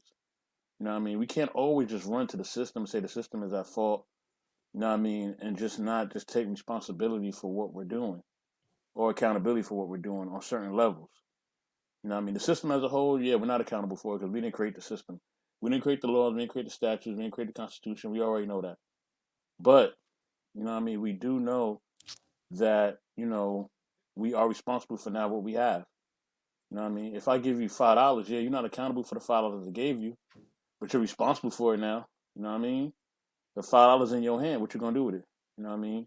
You're gonna invest in it. You're gonna spend it all. What you gonna do? You know what I mean? Because now it's up to you. So I think now our $5 is in our hand. I know that's not a lot of money, but it's in our hand. So what we gonna do with it? You know what I mean? What we gonna do to make things better? Because what we're doing now is not working. So yeah. I appreciate it. um, see, somebody else want to come up here, but I am getting tired. I was just about to tell y'all, let's go. I know, right? And here come Brittany talking about, y'all still going? So let me go ahead and let them know I am about to Stop head up. calling me that, Brittany B. I'm about to head up out of here. I love this person right here. I love this person right here, but I am getting tired. And I have things tomorrow. Like I said before, I got something I'm doing tomorrow. Yeah, I got a deciding date. But anybody, do any of you guys have any final thoughts before I head up out of here? Anyone? Charae, I just want to say, just keep being an innovator. I know it's not easy being an innovator. I know sometimes it can be difficult, but keep being an innovator and keep fighting for what you believe in. You know, keep striving for your dream. It may be a long road, but I know you can get it done. And you always got our love and support. You know what I mean? You already know what it is. So yeah. I appreciate that. I appreciate that a lot, Mr. Best. I want to everybody. Oh, Queen, you got something to say? You can bring on your guest. Oh, you want me to bring? I'm tired. I don't care. I don't know what you were doing. If you ending it. Yeah, I'm trying to end it. Like, okay, I'll go. Yeah, I'm trying to end it. That's all it is. I appreciate you and his Bolo TV, and I love him. It's just, man, listen, I know what he would do. We'll start having a conversation, and I would want to say more and more, and we'll be here all night. And because I respect and love Bolo and appreciate his opinion and his thoughts and his mentality. So the checkout line is closed. Man, listen. Okay. That little light is not on. Please head to the next available register. Okay. Listen, I am looking dead at that doggone white and red light. It says exit, and I'm there. So check it out. You guys, please be sure to go ahead and follow and subscribe to Knowledge and Relationships. That's where you can find Queen Forever 2K. Hey, Greg, where you go? I was about to shout you out too. Come back, Greg. Come back, Greg. I was about to shout you out too. This is not just a one-way thing. Okay.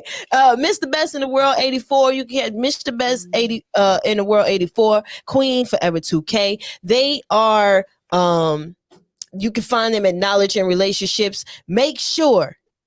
Oh, he had to go. Make sure you go subscribe to their channel and support them, and they're doing great things. They're having great conversations. I appreciate you, Queen, and I appreciate you, Mr. Best in the World. Thank you so much. I did want to say that I think with all the conversations, with all of the feelings, thoughts, and opinions, I think the one thing we have to do is be patient with one another. No one's gonna get it overnight. No one's gonna change their view. Some people take longer than others.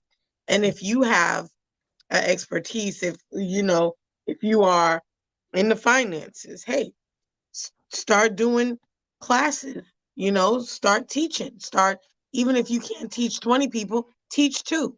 Make a difference in those two people's lives, because then they'll affect two other people.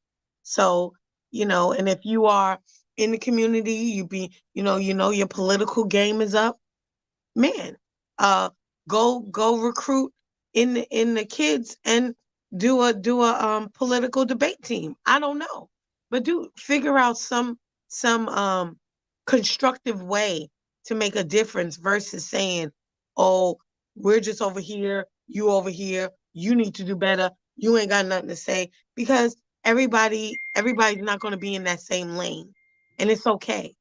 But what can I do to make a small change? That one drop of stone makes a ripple. But if, hey, we all drop our little stones, guess what? We about to tear something up. So just Okay. grab your stone, make an impact, and keep it pushing. That's all I want to say. Okay. All right. Thank you guys. I appreciate you guys. Y'all have a good night. And I appreciate what you said, Queen. That's fire. You better say that. It's that spice. All right. Thank you guys.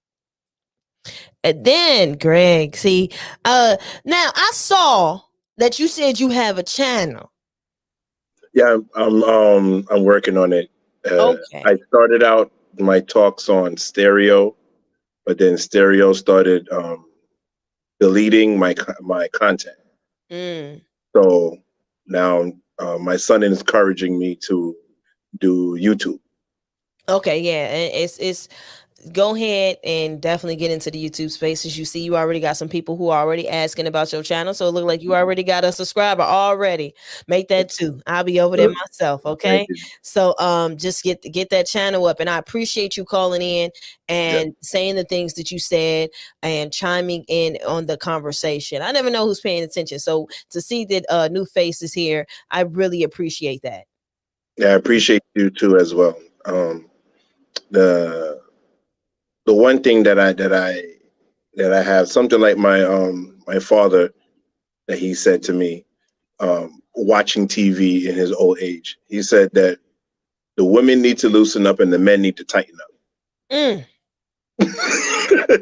And now that I finally get it, now that I'm older, I'm like, you know what, Dad, you did have a point.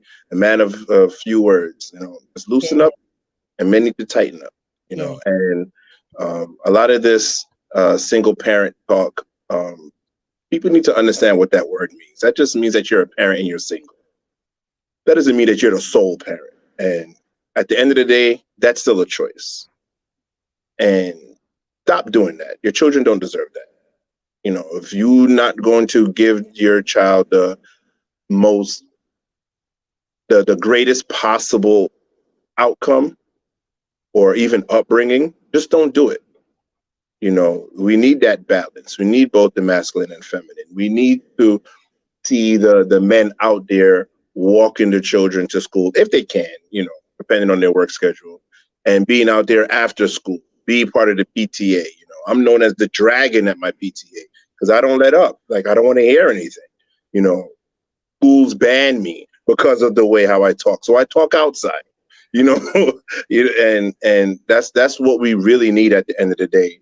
Like, the bottom line is, like, we just need to get it together. Like, it's really not that difficult. It's just people not seeing it, so they don't want to do it.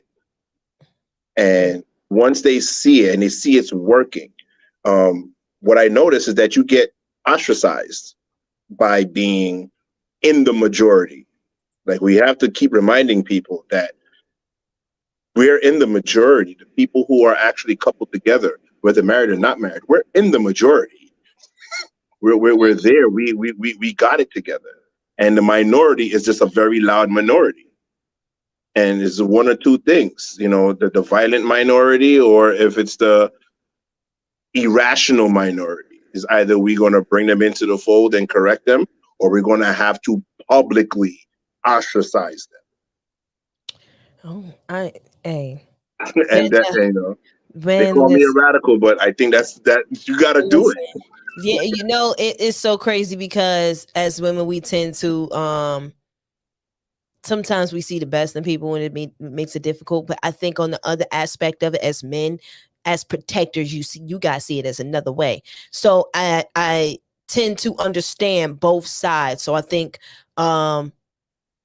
certain conversations need to be had when we're talking about protecting and seeing something. You know what I mean? And sometimes when people are too far gone, I get it. You're gonna be Right. like, look, baby, that one right there, Gotta let that one go. I see something in him you don't see, babe. And it's, and we gotta have those conversations. And then you got, the other part where it's like, babe, check him out. Just talk to him. And you may talk to him and you actually be like, you know what, babe, you was right.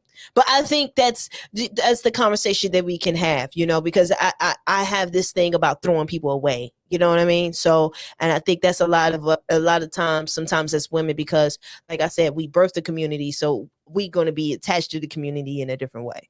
So, thank you again, Not a Greg. problem. And you guys be on the lookout for him. He will have a channel. So hopefully you let me know so I can spread the word and let everybody know that you have a channel. Next Realm Networks. Hopefully by my new year, which is March 1st, I'll just get it on. Spring in with the spring. Hello? Oh, man. I can hear you. Oh, you're chipping. Okay, cool. But yeah, thank you again. Make sure you let us know about I will, when you have that channel, okay? I'm going to go definitely. close it out so I can go Thank to you. sleep. Have a good night. Good night. All right, you guys. Oh man, this was we went way longer um than expected. He said, thanks everyone for bringing that positive energy to the show. Absolutely. Positivity. That's what we talk about. We could talk about the issues because the rail brought up the issues. However, the conversation was definitely moving in a way where we could communicate and try to understand each other. That is ultimately the goal. Because in my opinion, there's so many people, no one is necessarily wrong. No one is necessarily wrong. I think shout out to Candid Ann. Thank you. I appreciate it. Shout out to Candid Ann. To Candid Ann's point, you can do this. You could be in the front lines. You could be over here. You could be over there, and I could be over here. All angles of what's wrong is being taken care of. You have your frontline people. You have your people taking care of the politicians and taking care of this. You got your people over here taking care of the nuclear family, making sure we come back as a family. And you got your people over here just spreading the word and making sure everybody gets the information that they need so they can get in where they fit in. Okay? Okay. That is the kind of conversation that I like to have, and I would love for us to continue to have. Okay? Because ultimately, I think we understand that all of us want the same thing. Whether we see what issue is what, or what needs more attention, or how we need to put things in order, we all have one thing in common. We want what's best for our families and the community. We do. Every last one of us. So that's why I had to have the conversation about Black women and the community and the nuclear family, because I had a conversation last week with the men. So next week, guess what? I'm going to have some men up here and I'm going to have some women up here, and we're going to have an open, honest dialogue. Let's talk. Let's have the conversation, because the nuclear family is one of the issues that we have. And we have to learn to live with each other, to be up on each other, so that we can learn how to communicate and work with the community. It is so necessary, so necessary. That bottom line is so important. We care about what's happening in our community. So let's try to figure out how we can reach those common line goals. Okay? All right, you guys. I appreciate everyone being here. While you're here, make sure you go ahead and like the video, follow the page, subscribe to the channel, hit that notification bell, and let's build the community. Thank you again to all my panelists, okay? Everyone who was here. Make sure if you are in Chicago area, I tomorrow. We definitely have a show. Doors open at 6 and showtime starts at 7. Okay, it's really supposed to be 7. Showtime starts at 7, so you guys make sure you come through and support. Every Saturday I will be at what's the address for that, Lord? Every Saturday I will be at the address is, there it is, 2113 West Armitage for my Bloody Heart art show. I will be hosting that event as well. That is every single Saturday. And if you want your sister to go ahead and do some voiceovers for you, guess what? I give you some dope voiceovers. You over there, be quiet. No, I'm just talking. Do your thing over there, Mr. Rucker. You already know. Okay? And I appreciate everybody being here. Hey, I got a new intro, y'all. Check out my new intro. Shout out to Mr. DJ Eddie King. He gave me an intro, so we're gonna end the show with this music right here. I love it, you guys. He spoke to my spirit. He spoke to my heart. Okay, my heart, my spirit, and he gave me some dope music. So I'm gonna end the show with this dope music. Okay, you guys, and I appreciate everybody being here. Thank you. It's your girl CharaeBChicago, and I'm out.